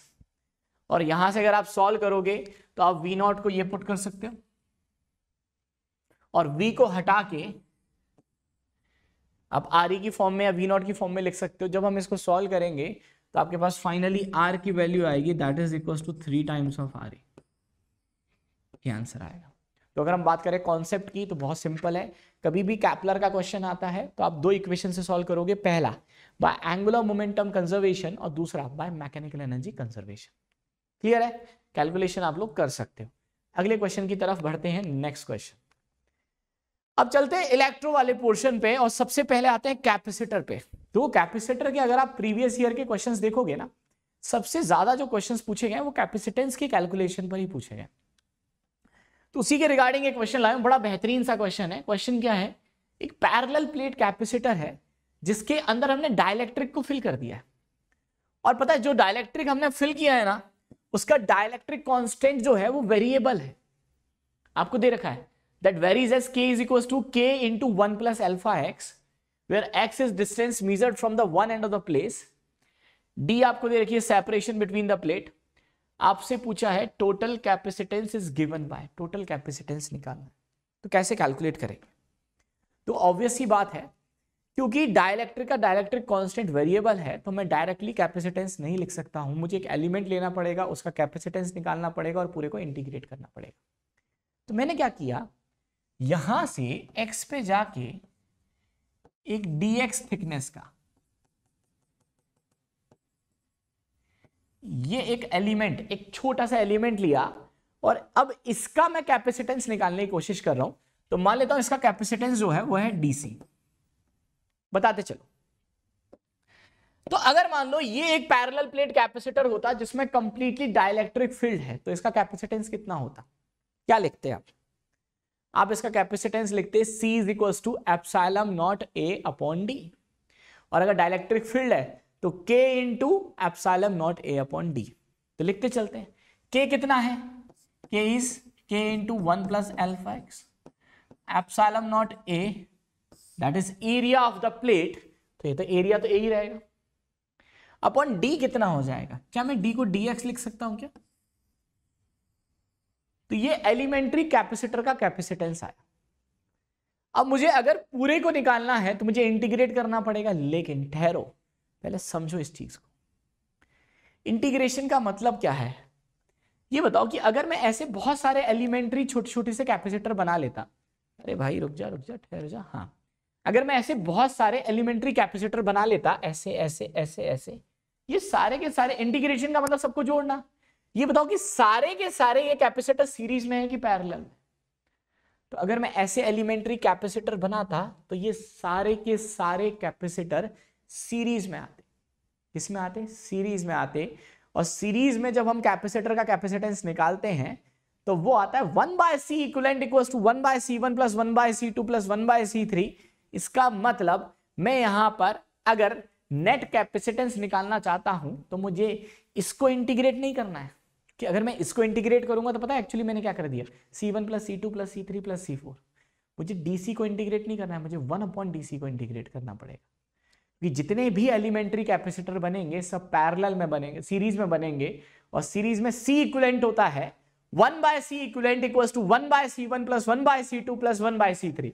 तो एक्चुअली मुझे DC को इंटीग्रेट नहीं करना है, मुझे इंटीग्रेट करना है 1/DC को, और 1/DC कितना बनेगा, that is equals to integration of, उल्टा कर लो, dx upon k into 1 plus alpha x epsilon not A। अब इसको इंटीग्रेट करें, लिमिट की बात करें तो ये बनेगा x इक्वल्स टू 0 से x equals to d।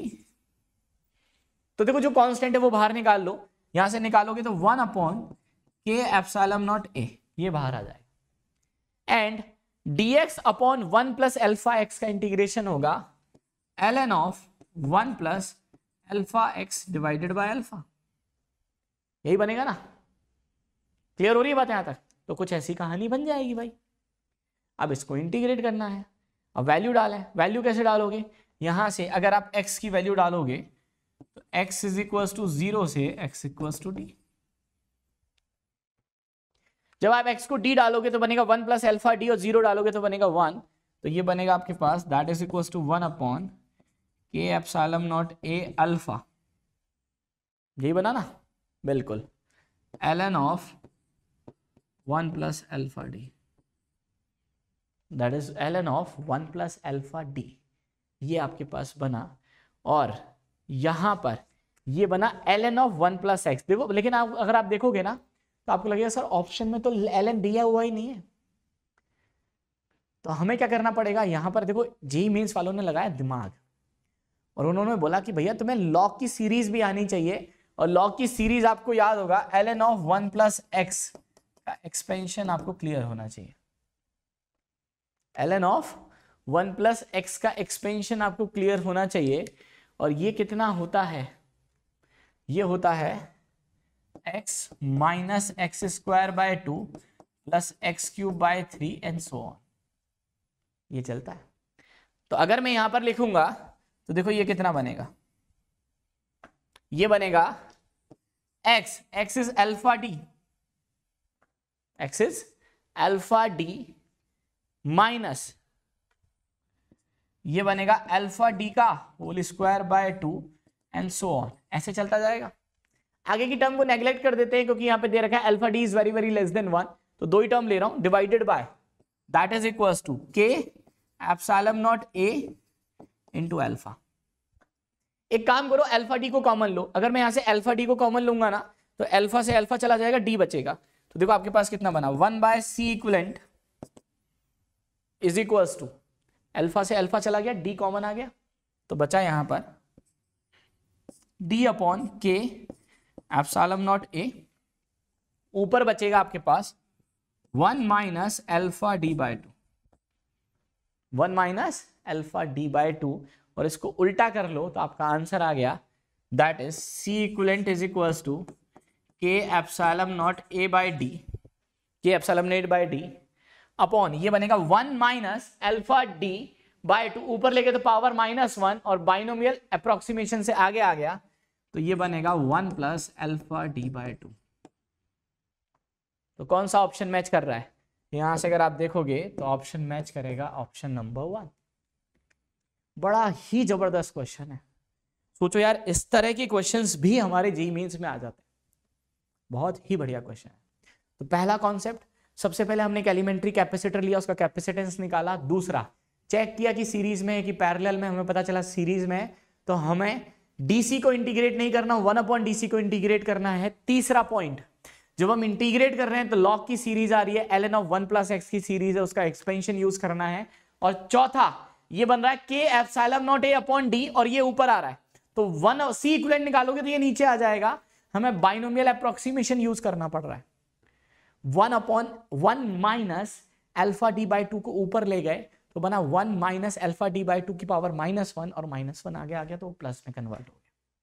Clear है? चलो अगले क्वेश्चन पे चलते हैं। नेक्स्ट, अगेन आरसी सर्किट, बहुत फेवरेट टॉपिक है भाई साहब जेईई मेंस का। कैसे सॉल्व करेंगे हम आरसी सर्किट को? देखो यहां पर दे क्या रखा है, पहले पढ़ते हैं और ट्राई करेंगे मिनिमम से मिनिमम स्टेप में। एन आइडियल सेल दिया हुआ है जिसकी वोल्टेज आपको दे रखी है 10 वोल्ट, बहुत सारे रजिस्टर दिए हुए हैं, सबका रेजिस्टेंस 2 ओम है, एक कैपेसिटर दिया हुआ है। आपसे पूछा है what is the potential difference between the capacitor when it is fully charge. तो मेरा क्वेश्चन आपसे है कि जब कैपेसिटर फुली चार्ज होता है, जब कैपेसिटर फुली चार्ज होता है तो अपन क्या बोलते हैं, हम दो चीजें यूज करते हैं कि at T equals to zero हम कैपेसिटर को हटा के कंडक्टिंग वायर से रिप्लेस कर देते हैं, और जब कैपेसिटर फुली चार्ज होता है तो हम उसको ओपन सर्किट बना देते हैं। तो मैं वहीं से स्टार्ट करूंगा कि अगर मेरा कैपेसिटर फुली चार्ज है तो मैं इसको एक ओपन सर्किट बना दूंगा, तो ये हट गया सर्किट से। अब मैं नोडल लगाऊंगा। अगर मैं नोडल एनालिसिस करूं तो मान लेते हैं यहां का पोटेंशियल है 0, मुझे बताते चलना, यहां का पोटेंशियल 0 तो यहां का भी 0। अगर ये ओपन सर्किट हो गया, क्या इस रजिस्टर में कोई करंट फ्लो करेगा? क्या नहीं करेगा, और अगर नहीं करेगा तो इसके अक्रॉस कोई पोटेंशियल ड्रॉप भी नहीं आएगा, और पोटेंशियल ड्रॉप नहीं आएगा तो यहां 0 तो यहां का पोटेंशियल भी 0। बहुत बढ़िया। दूसरा, अगर मैं किसी तरह से यहां का पोटेंशियल निकाल लूं तो काम खत्म, आंसर आ गया। तो निकालते हैं। अगर ये ओपन सर्किट हो गया तो क्या मैं ये बोल सकता हूं क्या कि ये वाला रजिस्टर, देखो सर्किट बना कैसा, ये बना R, ये बना R, ये एक रजिस्टर है R, यहां एक बैटरी लगी हुई है कितने वोल्ट की, 10 वोल्ट की, और ये एक रजिस्टर लगा हुआ है R। सबको मैं R इसलिए लिख रहा हूं क्योंकि सबका रेजिस्टेंस सेम है। बस R इक्विवेलेंट कैलकुलेट करें और पहले ये निकालें कि यहां से साहब कितना करंट फ्लो कर रहा है। कैसे निकालें? R और R 2R, 2R और R 2R by 3, सही है।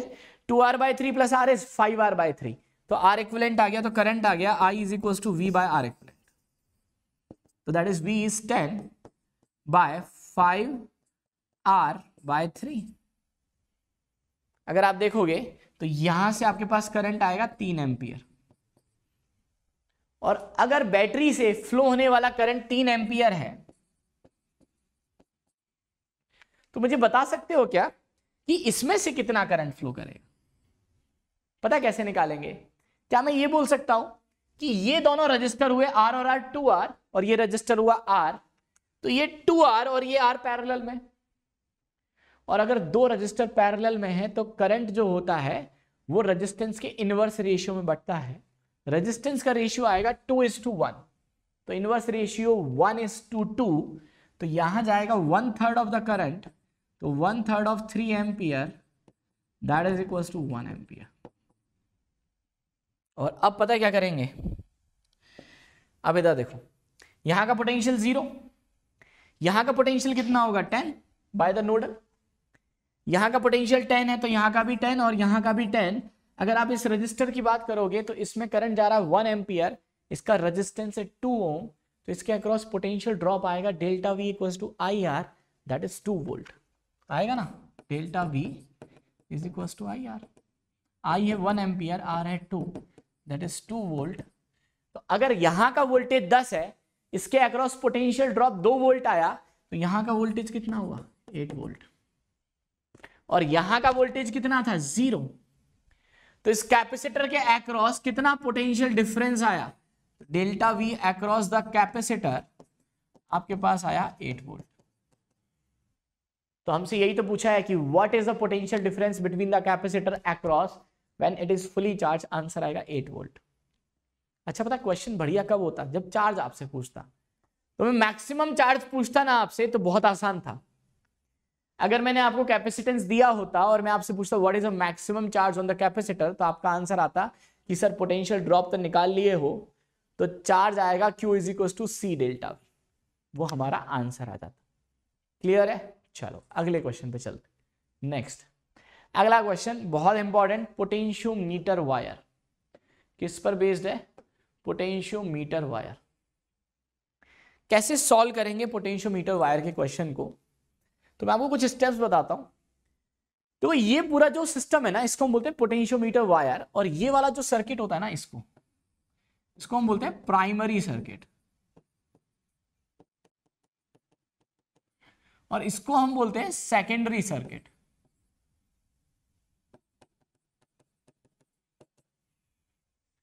तो आपको क्या दिया हुआ है? एक पोटेंशियोमीटर वायर है जिसकी लेंथ ये दे रखी है 1 मीटर का है, मतलब 1000 सेंटीमीटर का, सॉरी यही ना, सॉरी 10 मीटर का है तो 1000 सेंटीमीटर का, 1 मीटर 100 सेंटीमीटर, तो 10 मीटर का है यानी 1000 सेंटीमीटर का, और ये दिया हुआ है 550 सेंटीमीटर, ये दे रखा है 450 सेंटीमीटर।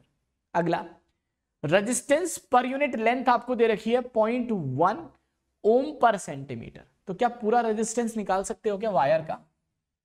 अगर मैं वायर के रेजिस्टेंस की बात करूंगा तो इसका रेजिस्टेंस आएगा 0.1 ओम इनटू टोटल लेंथ से मल्टीप्लाई कर दो, टोटल लेंथ है आपके पास 1000 सेंटीमीटर, तो ये बनेगा 100 ओम, ये बनेगा 100 ओम। क्लियर है सबको? तो अगर मेरे पास रेजिस्टेंस आ गया तो सबसे पहले प्राइमरी सर्किट में कितना करंट आया वो निकाल लो। निकाल सकते हो कैसे? अगर मैं करंट कैलकुलेट करूं प्राइमरी सर्किट में तो that is equal to delta V by R equivalent. कितने वोल्ट की बैटरी लगाई है? 6। आर इक्विवेलेंट कितना होगा? 20 और 100 120। तो I is equal to delta V by R, यानी मेरे पास करंट आ गया दैट इज 3 डिवाइडेड बाय 60 या 1 बाय 20 एम्पियर। तो इतना करंट एक्चुअली फ्लो कर रहा होगा प्राइमरी सर्किट में। और अगर प्राइमरी सर्किट में कितना करंट फ्लो कर रहा है, यानी यहां से 1/20 एम्पियर आया तो इसके अक्रॉस भी 1/20 एम्पियर गया। तो अगर मैं वायर के अक्रॉस पोटेंशियल ड्रॉप निकालना चाहूं तो क्या मैं ऐसे बोल सकता हूं delta V across the wire is equal to IR। और करंट आपको पता है वायर में से कितना करंट जा रहा है 1/20 एम्पियर इनटू वायर का रेजिस्टेंस आप निकाल चुके हो 100। आंसर कितना आया 5 वोल्ट। और ये जो 5 वोल्ट आया ना, ये मैक्सिमम वोल्टेज आया है ना, this with the terminal across the wire, यानी मैं बोल सकता हूं that is potential drop between A and B. और आपसे क्वेश्चन में यही पूछा है the maximum value of EMF measured by the potentiometer, तो मैक्सिमम ये 5 वोल्ट को मेजर कर सकता है। क्लियर है, बहुत ही सिंपल है। तो हमने क्या किया, सबसे पहले प्राइमरी सर्किट को सॉल्व किया, उसमें करंट निकाला, करंट के बाद पोटेंशियल ड्रॉप कैलकुलेट किया। चलते हैं अगले क्वेश्चन की तरफ। नेक्स्ट,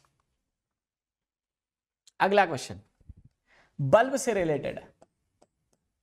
क्लियर है, अगर मैं एक बल्ब की बात करूं तो यहां पे क्वेश्चन में क्या दिया हुआ है, एक इलेक्ट्रिकल बल्ब है जो दे रखा है 500 वाट का, और कितना वोल्ट है इसके अक्रॉस वोल्टेज आपको दे रखा है that is 100 volt, is use in A circuit of 200 volt supply. तो हमने क्या किया, एक बल्ब लिया, आप ऐसे समझो ये एक बल्ब है,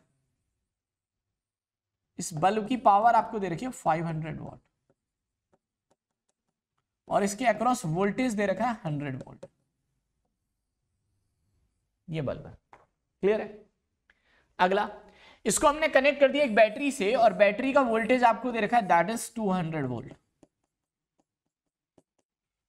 तो हमने इसको एक बैटरी से कनेक्ट किया हुआ है, बैटरी का वोल्टेज है 200 volt, and calculate the resistance R to be connected in series with the bulb. तो यहां पर हमने सीरीज में एक रेजिस्टेंस लगा दिया दैट इज आर, और ये मुझे कैलकुलेट करना है such that power delivered by the bulb is 500 वाट। तो उसने बोला बल्ब जो है वो 500 वाट को डिलीवर करे। तो बल्ब 500 वाट को पता है कब डिलीवर करेगा, तो बल्ब 500 वाट को तब डिलीवर करेगा जब इसके अक्रॉस वोल्टेज जो होगा वो 100 वोल्ट होगा। लेकिन दिक्कत क्या करी है पता है, हमने यहां पे 200 वोल्ट की बैटरी लगा दी है। तो ऑब्वियस ही बात है, अगर इसके अक्रॉस 100 वोल्ट आना है तभी ये 500 वाट के बल्ब की तरह से काम करेगा, तो रिमेनिंग 100 वोल्ट इसके अक्रॉस आएगा। क्लियर है, अब यहां पर सर्किट में क्या मैं इस बल्ब में से कितना करंट फ्लो हो रहा है वो निकाल सकता हूं क्या? क्योंकि पावर ऑफ एनी डिवाइस का एक फॉर्मूला होता है P is equal to V into I.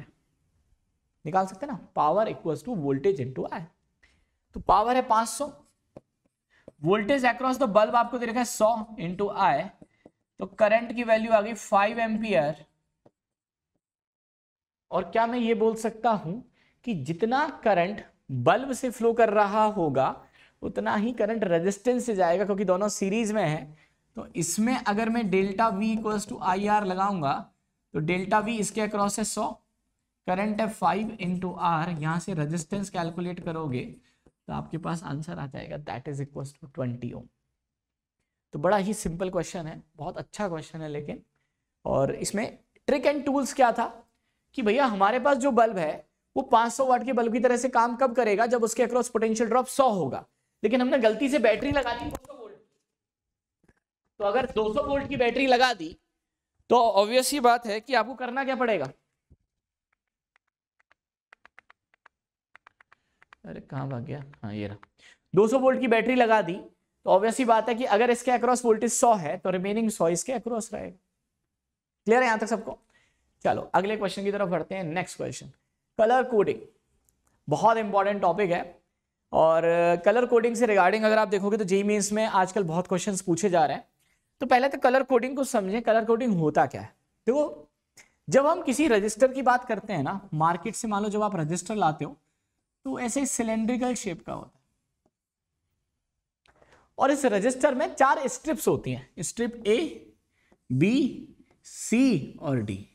तो A, B, C और D। क्लियर है, ये स्ट्रिप्स पे कुछ कलर होते हैं और उस कलर के अकॉर्डिंग कुछ नंबर्स होते हैं, उनके अरेंजमेंट से हम किसी भी रजिस्टर का रेजिस्टेंस काउंट कर सकते हैं। क्लियर है, कैसे? जैसे मैं बताऊं यहां पर, तो रेजिस्टेंस ऑफ एनी रजिस्टर होता है, इसको पता है कैसे लिखता है, दैट इज ए की वैल्यू इंटू बी की वैल्यू इंटू 10⁻⁴ सी की value plus minus tolerance. D आपको क्या देता है, इसको हम बोलते हैं टॉलरेंस। टॉलरेंस कैसे? जैसे यहां पर अगर आप देखोगे ये रजिस्टर दिया हुआ है, इसमें 4 स्ट्रिप है। पहली स्ट्रिप का अगर आप कलर देखोगे दैट इज वॉयलेट। तो वॉयलेट पे देखोगे तो स्ट्रिप नंबर A, इसके सामने नंबर क्या लिखा हुआ है 7, तो दैट इज 7। अब आते हैं B, second strip. Second strip के सामने लिखा हुआ है ग्रीन। अगर आप ग्रीन का देखोगे तो स्ट्रिप बी ग्रीन का है 5 नंबर, तो that is 7 into 5 into 10⁻⁴।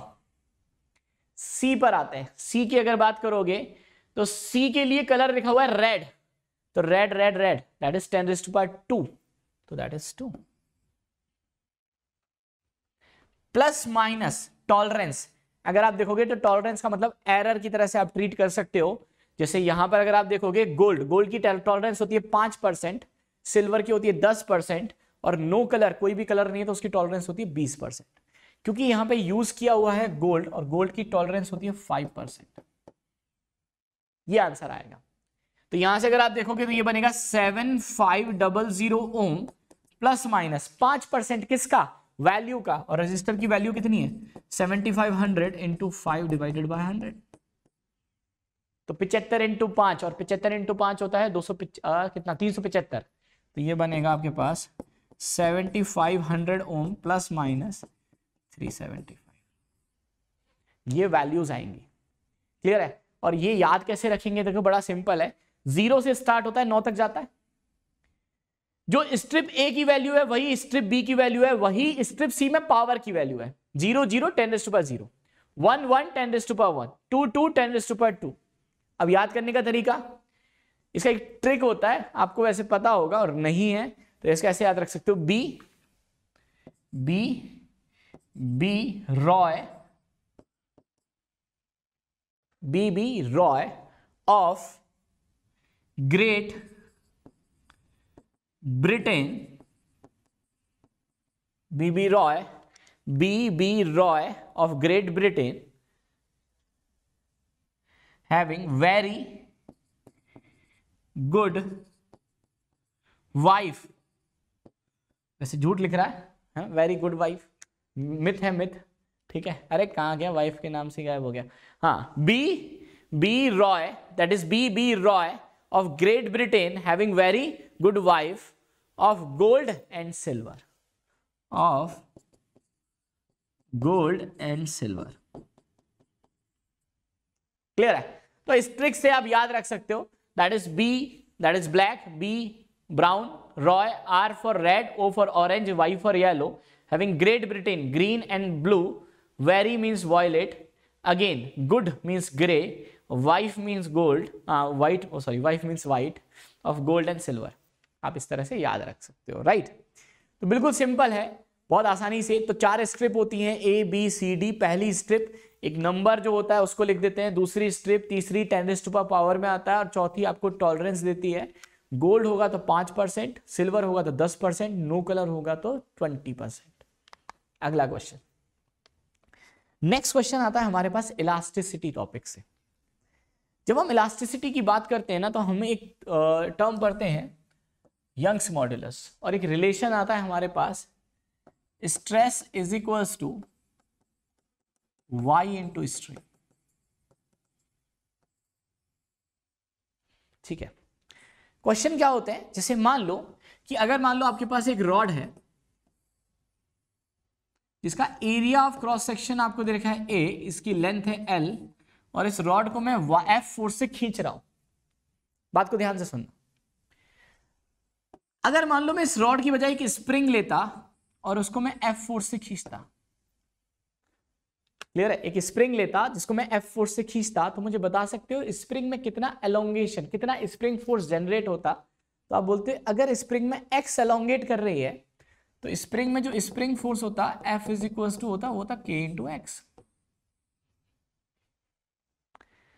Similarly अगर मान लो F फोर्स लगाने से ये रॉड भी x से एलोंगेट कर गई, तो इसके लिए मैं क्या लिखता, मैं इसके लिए लिखता stress equals to y into strain. Stress होता है F बाय A is equals to y into strain होता है delta L by L, change in length is x, length is L। तो यहां से आपके पास F आता,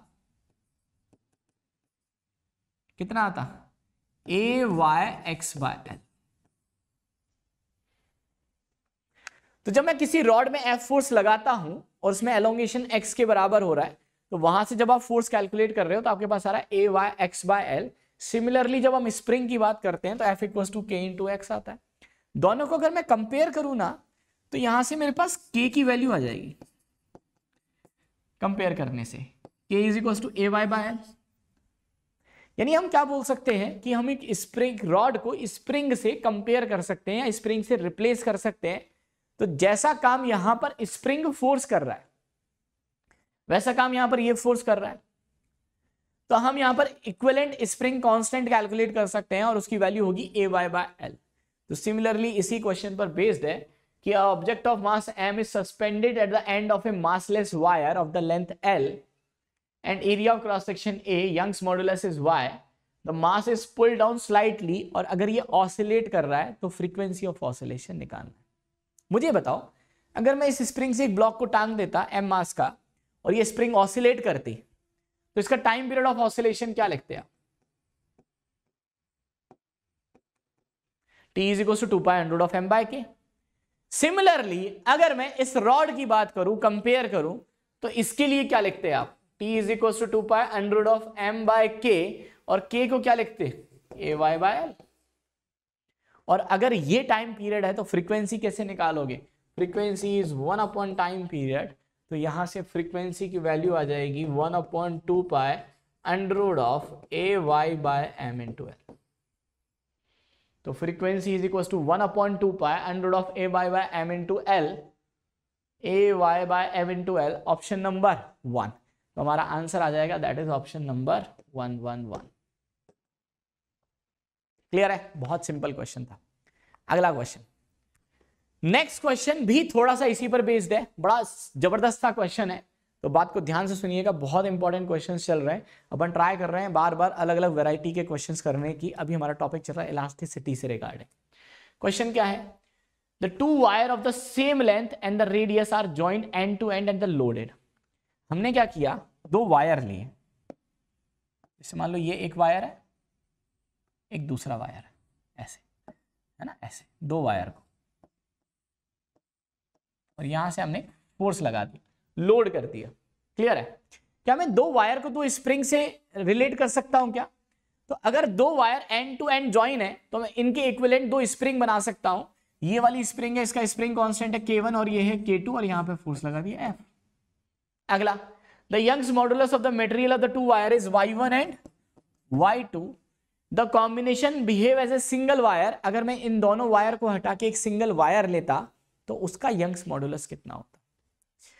तो मैं आपसे एक क्वेश्चन पूछना चाह रहा हूं, अगर मेरे पास दो स्प्रिंग है जिनका स्प्रिंग कांस्टेंट आपको दे रखा है K1 और K2, और अगर मैं दोनों स्प्रिंग को हटाकर एक सिंगल स्प्रिंग से रिप्लेस करता तो क्या आप उसका K इक्विवेलेंट निकाल सकते हो क्या? कितना होता? ऑब्वियस सी बात है, दो स्प्रिंग अगर सीरीज में है तो आपको याद होगा 1 बाय के इक्विवेलेंट होता है 1 by K1 plus 1 by K2। Similarly अगर मैं दो वायर को हटा के एक वायर से रिप्लेस करता तो मैं उसको लिखता कि 1 बाय उसका भी K equivalent equals to 1 by K1 plus 1 by K2, और K इक्विवेलेंट अभी हमने निकाला था, K किसके बराबर आया था? ए वाई बाय एल के बराबर। तो क्या मैं ऐसे लिख सकता हूं 1 by K equivalent is A equivalent into Y equivalent into L equivalent is equals to 1 by K1 is equals to कितना बनेगा? 1 अपॉन K इज एरिया दोनों का सेम है तो ए ही ले लेते हैं, यंग्स मॉडुलस पहले का Y1 और लेंथ सेम है दोनों की तो L। सिमिलरली K2 पर आते हैं तो 1 अपॉन एरिया सेम है, यंग्स मॉडुलस दूसरे का Y2 और लेंथ तो उसकी भी L है। अब यहां पर आते हैं, ये बताओ ए इक्विवेलेंट क्या लोगे? तो ए इक्विवेलेंट आएगा दोनों वायर को हटा के मैं एक सिंगल वायर से रिप्लेस कर, तो ऑब्वियसली बात है उसका एरिया मैं ए ही लूंगा, लेकिन जो मैं लेंथ लूंगा ना वो दोनों की लेंथ की सम के बराबर लूंगा। तो कुछ भी नहीं दे रखा तो हमें यही काम करना है। तो नेट लेंथ हो जाएगी दैट इज 2L, क्योंकि दोनों की लेंथ बराबर दे रखी है तो L इक्विवेलेंट हो जाएगा 2L और एरिया होगा A into Y equivalent, that is equal to, यहां से क्या बना? L अपॉन A कॉमन आ गया and that is Y1 plus Y2, that is equal to Y1 plus Y2। क्या सॉल्व करें? तो देखो ना, ये कैंसिल आउट हुआ और यहां से अगर आप y इक्विवेलेंट कैलकुलेट करोगे तो y इक्विवेलेंट आएगा 2 into y1 y2 upon y1 plus y2, ये आंसर आएगा। सबको बात आ रही है बढ़िया समझ में? चलो भाई अगले क्वेश्चन की तरफ बढ़ते हैं। नेक्स्ट क्वेश्चन, अब इलास्टिसिटी के बाद अगले चैप्टर की तरफ बढ़ते हैं और नेक्स्ट इंपॉर्टेंट चैप्टर जो हमारे पास आता है वो आता है कंडक्शन। अगर आप देखोगे तो कंडक्शन से या फिर कैलोरीमेट्री से एक क्वेश्चन आने के चांसेस होते हैं और बहुत ही सिंपल सा क्वेश्चन होता है। जैसे यहां पर देखोगे आपको 3 आइडेंटिकल रॉड्स दे रखी हैं, तो आइडेंटिकल का मतलब लेंथ और area of cross section same है। क्लियर है? 3 identical cross sections and the length are made of the 3 different material, लेकिन तीनों का मटेरियल अलग अलग है तो तीनों की थर्मल कंडक्टिविटी अलग अलग है, K1 K2 K3। अगला, they are joint together at the ends to make the rod long, तो एक लंबी हमने रॉड बना दी दोनों को ज्वाइन करके। क्लियर है? आगे चलते हैं। If the joint of the rod at the 70 degree and the 20 degree, तो पता है क्या दे रखा है आपको? दे रखा है कि ये वाला जो जॉइंट है वो 70 डिग्री पर है, ये वाला 20 डिग्री पर है, और जो एंड आपको दे रखे हैं वो एंड आपको दे रखे हैं 100 और 0। तो आपको रिलेशन निकालना है K1 K2 K3 पर स्टडी स्टेट में। क्लियर है? पहली चीज, स्टडी स्टेट क्या होता है? अगर आप देखोगे तो हीट का फ्लो होता है हमेशा हाई टेम्परेचर से लो टेम्परेचर, और क्योंकि तीनों रॉड सीरीज में कनेक्टेड है और स्टडी स्टेट है, तो स्टडी स्टेट का मतलब होता है कि जिस रेट से हीट इधर फ्लो कर रही होगी उसी रेट से यहां फ्लो कर रही होगी और उसी रेट से यहां फ्लो कर रही होगी। जो रॉड के एलिमेंट है वो एनर्जी को एब्जॉर्ब नहीं कर रहे होंगे, वो जितना वो एब्जॉर्ब करना चाहते थे वो कर चुके हैं। अब जिस रेट से हीट यहां फ्लो कर रही है उसी रेट से यहां फ्लो कर रही है, उसी रेट से यहां फ्लो कर रही है, यानी dq बाई dt तीनों के लिए बराबर होगा। और आपको याद होगा dq by dt is equals to होता है, that is equals to k into a into delta t by delta x, that is k into a into delta t by delta x। तो अप्लाई करें, इसके लिए लिखें तो इसके लिए आएगा k, that is k1 into area a into delta t। Delta t कितना आएगा? 100 minus 70, that is 30 by x। Delta x का मतलब लेंथ, तो लेंथ तो l है, इज इक्वल्स टू, इसके लिए अप्लाई करें, इसके लिए dq बाई dt लिखूंगा तो k, that is k2 into area, इसका भी a है, इंटू डेल्टा t, इसके एंड्स के अक्रॉस टेम्परेचर डिफरेंस, तो 70 माइनस 20 कितना हुआ? 50 अपॉन डेल्टा x इस लेंथ, लेंथ यहां से यहां तक लेंथ तो l ही है, इज इक्वल्स टू, यहां चलते हैं तो k is k3 into area a into delta t 20 minus 0 is 20 divided by length, इसकी भी l है। तो यहां से कंपेयर करोगे ना, अगर मैं इन दोनों को कंपेयर करूं तो ये टर्म कैंसिल आउट, आपके पास आएगा k1 upon k2, k1 upon k2 is equals to 5/3, k1 upon k2, k1 is to k2 is 5/3, k1 is to k2, तो ये तो गलत है साहब, 5/2 दे रखा है। यहां पर आते हैं k2 is to k3, k2 is to k3 कितना आ रहा है? 2/5, तो k2 is to k3 is 2/5, और k1 इज टू k3 अगर आप निकालोगे, इन दोनों को कंपेयर करो तो देखो k1 अपॉन k3 आएगा 2:3, तो k1 is to k3 is 2:3 बिल्कुल सही है, k2 is to k3 is 2:5 बिल्कुल सही है। तो ऑप्शन कौन सा आया हमारे पास? ऑप्शन आया ए। सबको बात आ रही है समझ में? और चाहे तो हम रिलेशन निकाल सकते हैं k1 k2 k3 में बहुत आसानी से। क्लियर है? चलो अगले क्वेश्चन की तरफ बढ़ते हैं। नेक्स्ट क्वेश्चन, अगला क्वेश्चन है रिलेटेड है कार्नोट इंजन से, एफिशिएंसी से रिलेटेड। और क्वेश्चन क्या है? एक कार्नोट इंजन आपको दे रखा है जिसकी एफिशिएंसी आपको दे रखी है 1/10। एफिशिएंसी कितनी दे रखी है? 1/10। ये बता एफिशिएंसी होता क्या है? क्या मैं एफिशिएंसी को ऐसे लिखता हूं, efficiency is 1 minus T L/TH, the temperature of the sink upon temperature of the source, या फिर efficiency is defined as work done upon heat supplied, इसको Q1 लिख देते हैं, work done upon heat supplied, और एफिशिएंसी आपको दे रखी है दैट इज इक्वल्स टू 1/10। अगर आप देखोगे तो वर्क डन आपको दे रखा है that is equals to 10 joule, work done आपको दे रखा है 10 जूल, तो that is equal to 10 joule. इसको यहाँ पे पुट करोगे तो आपके पास हीट सप्लाइड आ जाएगा, दैट इज इक्वल टू 100। तो मुझे बता सकते हो क्या कि अगर मान लो मेरे पास एक इंजन है ना, हीट इंजन है, जिसमें हीट सप्लाई कितनी कर रहा हूं 100 जूल, वर्क कितने का हो रहा है 10 जूल का, तो हीट रिजेक्टेड कितना होगा, क्यू रिजेक्टेड, ऑब्वियस सी बात है 100 minus 10 that is equal to 90 joule. अगली line, the work done of the refrigerator is, if the work done on the refrigerator, तो अपन कर क्या रहे हैं, इसको रेफ्रिजरेटर की तरह से यूज कर रहे हैं, बिल्कुल। The amount of heat absorb from the reservoir at the low temperature is, तो इसने पूछा कितनी हीट को ये लो टेम्परेचर पे एब्जॉर्ब करेगा और आपको वर्क की वैल्यू दे रखी है।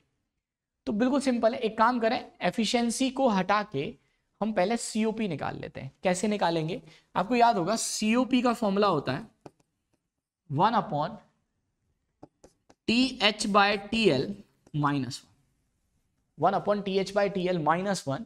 और अगर आप एफिशिएंसी देखोगे तो एफिशिएंसी होता है 1 माइनस TL बाय TH, होता है ना।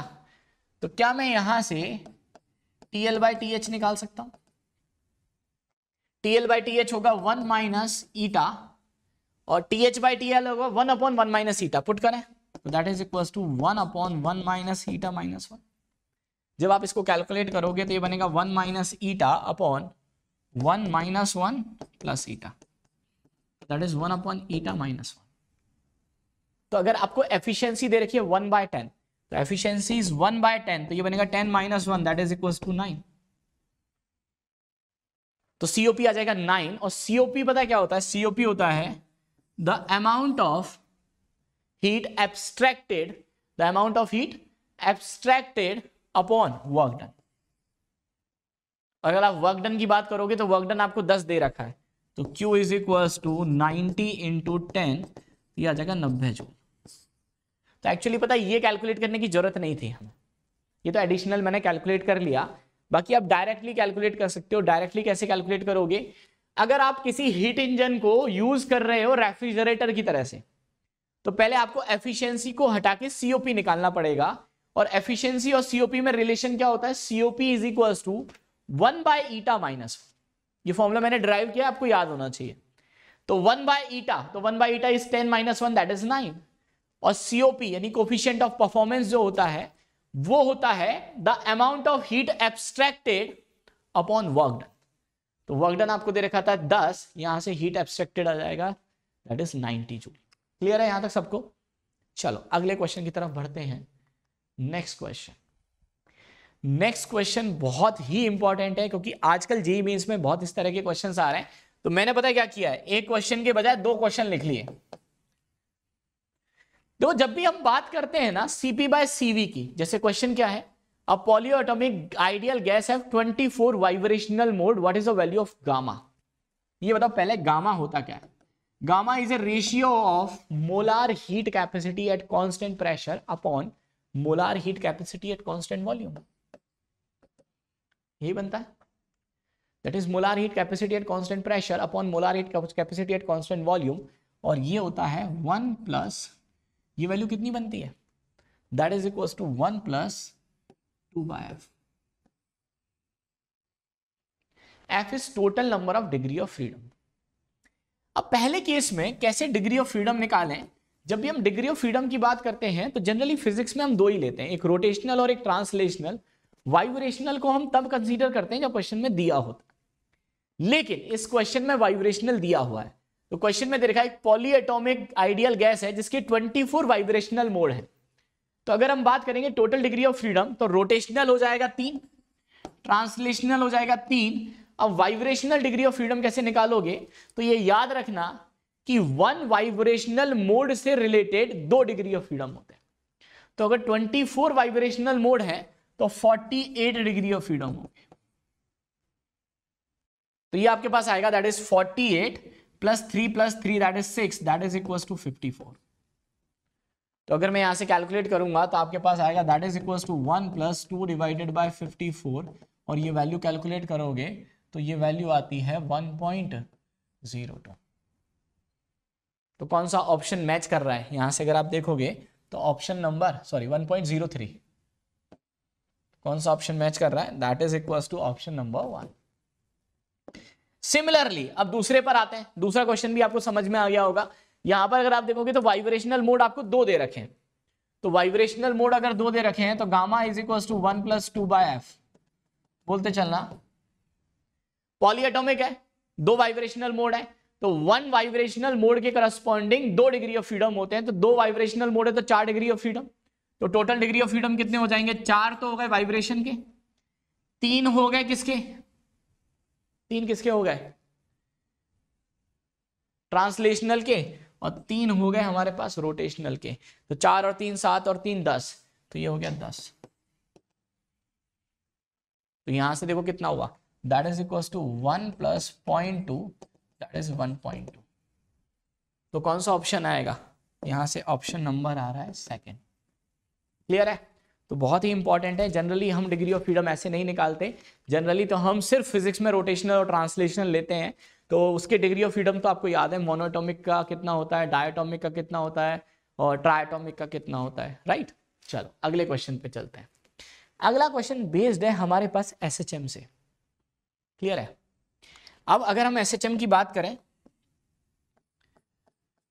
तो एसएचएम के क्वेश्चंस को हम कैसे सॉल्व करते हैं, बड़ा इंटरेस्टिंग सा क्वेश्चन है। क्वेश्चन पढ़ते हैं। In a given figure a mass capital M is attached to a horizontal spring.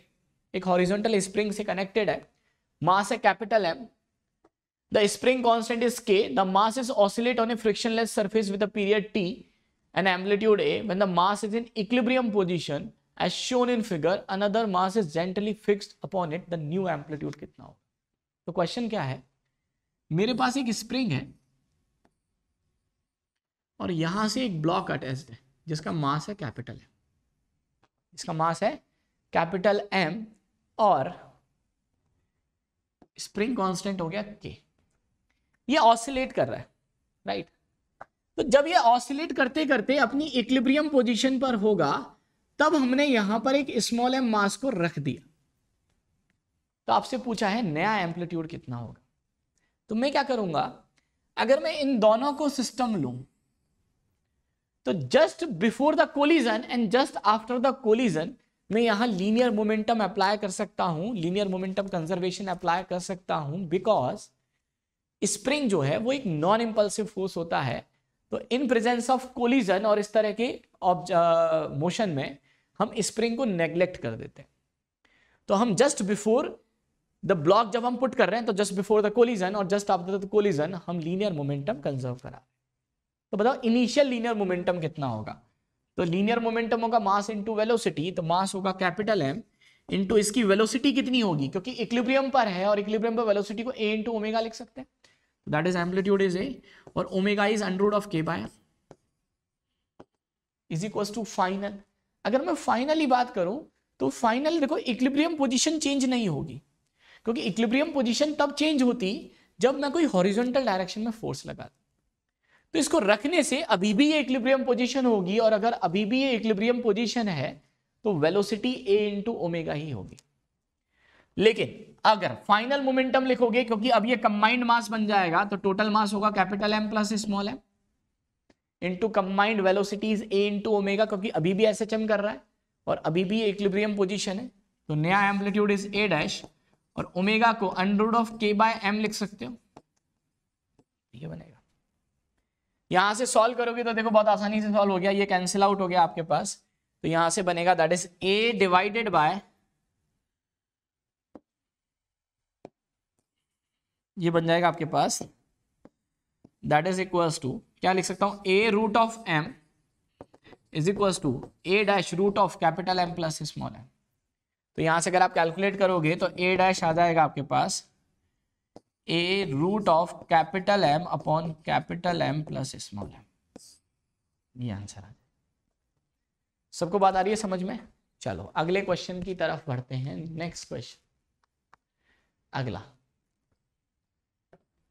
बस अब हमारे 23 क्वेश्चन हो चुके हैं और 2 क्वेश्चन बचे हुए। 2 क्वेश्चन लास्ट के बचे हुए हैं। ये क्वेश्चन है हमारे पास वेव ऑन स्ट्रिंग से, और अगला क्वेश्चन हमारे पास आएगा मतलब साउंड वेव से, और अगला क्वेश्चन भी हमारा साउंड वेव का है ना। Wave on string, sound wave लगभग एक जैसे टॉपिक है। यहां पर क्वेश्चन में क्या दे रखा है, the first overtone frequency of A open organ pipe. देखो ओपन ऑर्गन पाइप कभी भी बोलेगा ना तो ओपन का मतलब जिसके दोनों एंड्स ओपन। तो ये एक ऑर्गन पाइप है जिसकी लेंथ मैंने ले ली L और इसके दोनों एंड्स ओपन है, तो ये एक ओपन ऑर्गन पाइप है। तो फर्स्ट ओवरटोन फ्रीक्वेंसी, तो फर्स्ट ओवरटोन का मतलब होता है ओपन एंड में फंडामेंटल का डबल। फर्स्ट ओवरटोन का मतलब होता है सेकंड हार्मोनिक, तो सेकंड हार्मोनिक फ्रीक्वेंसी होती है 2V/2L।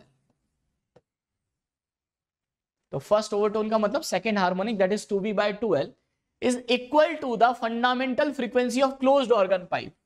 और अगर ये क्लोज्ड ऑर्गन पाइप है, अगर ये क्लोज्ड ऑर्गन पाइप है L लेंथ का, तो इसकी फंडामेंटल फ्रीक्वेंसी होगी, इसको F1 बोल देता हूं, F2 ये होती है V/4L, ये है V/4L। तो आपको क्लोज्ड की लेंथ आपको दे रखी है, जिसको L2 बोल देते हैं, दैट इज L1, ये L1 और ये L2, और L2 आपको दे रखा है 20 सेंटीमीटर, तो आपसे L1 पूछा है। तो कुछ भी नहीं करना है, इसकी हमने फर्स्ट ओवरटोन यानी सेकंड हार्मोनिक की फ्रीक्वेंसी लिखी, इसकी फंडामेंटल की फ्रीक्वेंसी लिखी, और क्वेश्चन में दे रखा है दोनों की फ्रीक्वेंसी बराबर है, और दोनों की फ्रीक्वेंसी अगर बराबर है तो बराबर कर देते हैं साहब। अगर मैं यहां से बराबर करूंगा तो बनेगा 2V/2L1 is equal to V/4L2, तो ये कैंसिल आउट हो गया। तो यहां से L1 is equal to 4L2, ये आंसर है। और L1 की बात करोगे तो L1 आपको कैलकुलेट करना है, L2 20 दे रखा है, तो L1 इज इक्वल टू 4 × 20, आपके पास आया 80 सेंटीमीटर, ये हमारा आंसर होगा। क्लियर है? और अब आते हैं अगले क्वेश्चन की तरफ। नेक्स्ट क्वेश्चन बहुत ही इंपॉर्टेंट है और सबसे इंपॉर्टेंट टॉपिक है, दैट इज डॉपलर इफेक्ट। पहले तो डॉपलर इफेक्ट का एक फॉर्मूला देखते हैं। आपको याद होगा, मैंने पहले भी आपको पढ़ाया था एक बार, कि अगर मान लो ये एक सोर्स है और अगर ये एक ऑब्जर्वर है, क्लियर है, अगर ये एक सोर्स है और ये ऑब्जर्वर है, तो हमेशा अगर साउंड की बात करें तो साउंड कहां से कहां ट्रेवल करता है, सोर्स से ऑब्जर्वर। तो मान लेते हैं velocity of sound is v। Clear है? सोर्स जा रहा है मान लो इस डायरेक्शन में vs वेलोसिटी से, और ऑब्जर्वर जा रहा है दैट इज v0 वेलोसिटी से। सोर्स की फ्रीक्वेंसी है f0, तो frequency received by the observer क्या होता है,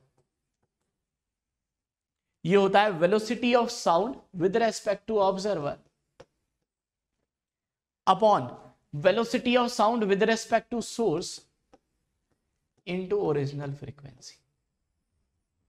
तो जब भी हम डॉपलर इफेक्ट की बात करते हैं तो डॉपलर इफेक्ट में फ्रीक्वेंसी का फॉर्मूला होता है velocity of sound with respect to observer upon velocity of sound with respect to source into f0 original frequency. अब आते हैं इस क्वेश्चन पे। क्वेश्चन क्या है, the frequency of a car horn encounter a change from 400 hertz to 500 hertz when the car approaches a vertical wall. तो देखो कहानी क्या है, जैसे मान लो ये एक वर्टिकल वॉल है और एक कार है, कार की ओरिजिनल फ्रीक्वेंसी आपको दे रखी है 400 हर्ट्ज। अब इसने बोला कि साहब साउंड जो है वो ऐसे कार से यहां से वॉल से टकराएगा, टकरा के वापस आएगा। तो जब टकरा के वापस कार के पास साउंड आता है तो उसकी फ्रीक्वेंसी 400 से 500 हो जाती है। तो आपसे पूछा है बताओ यार स्पीड ऑफ द कार कितनी होगी, तो कैसे निकालोगे।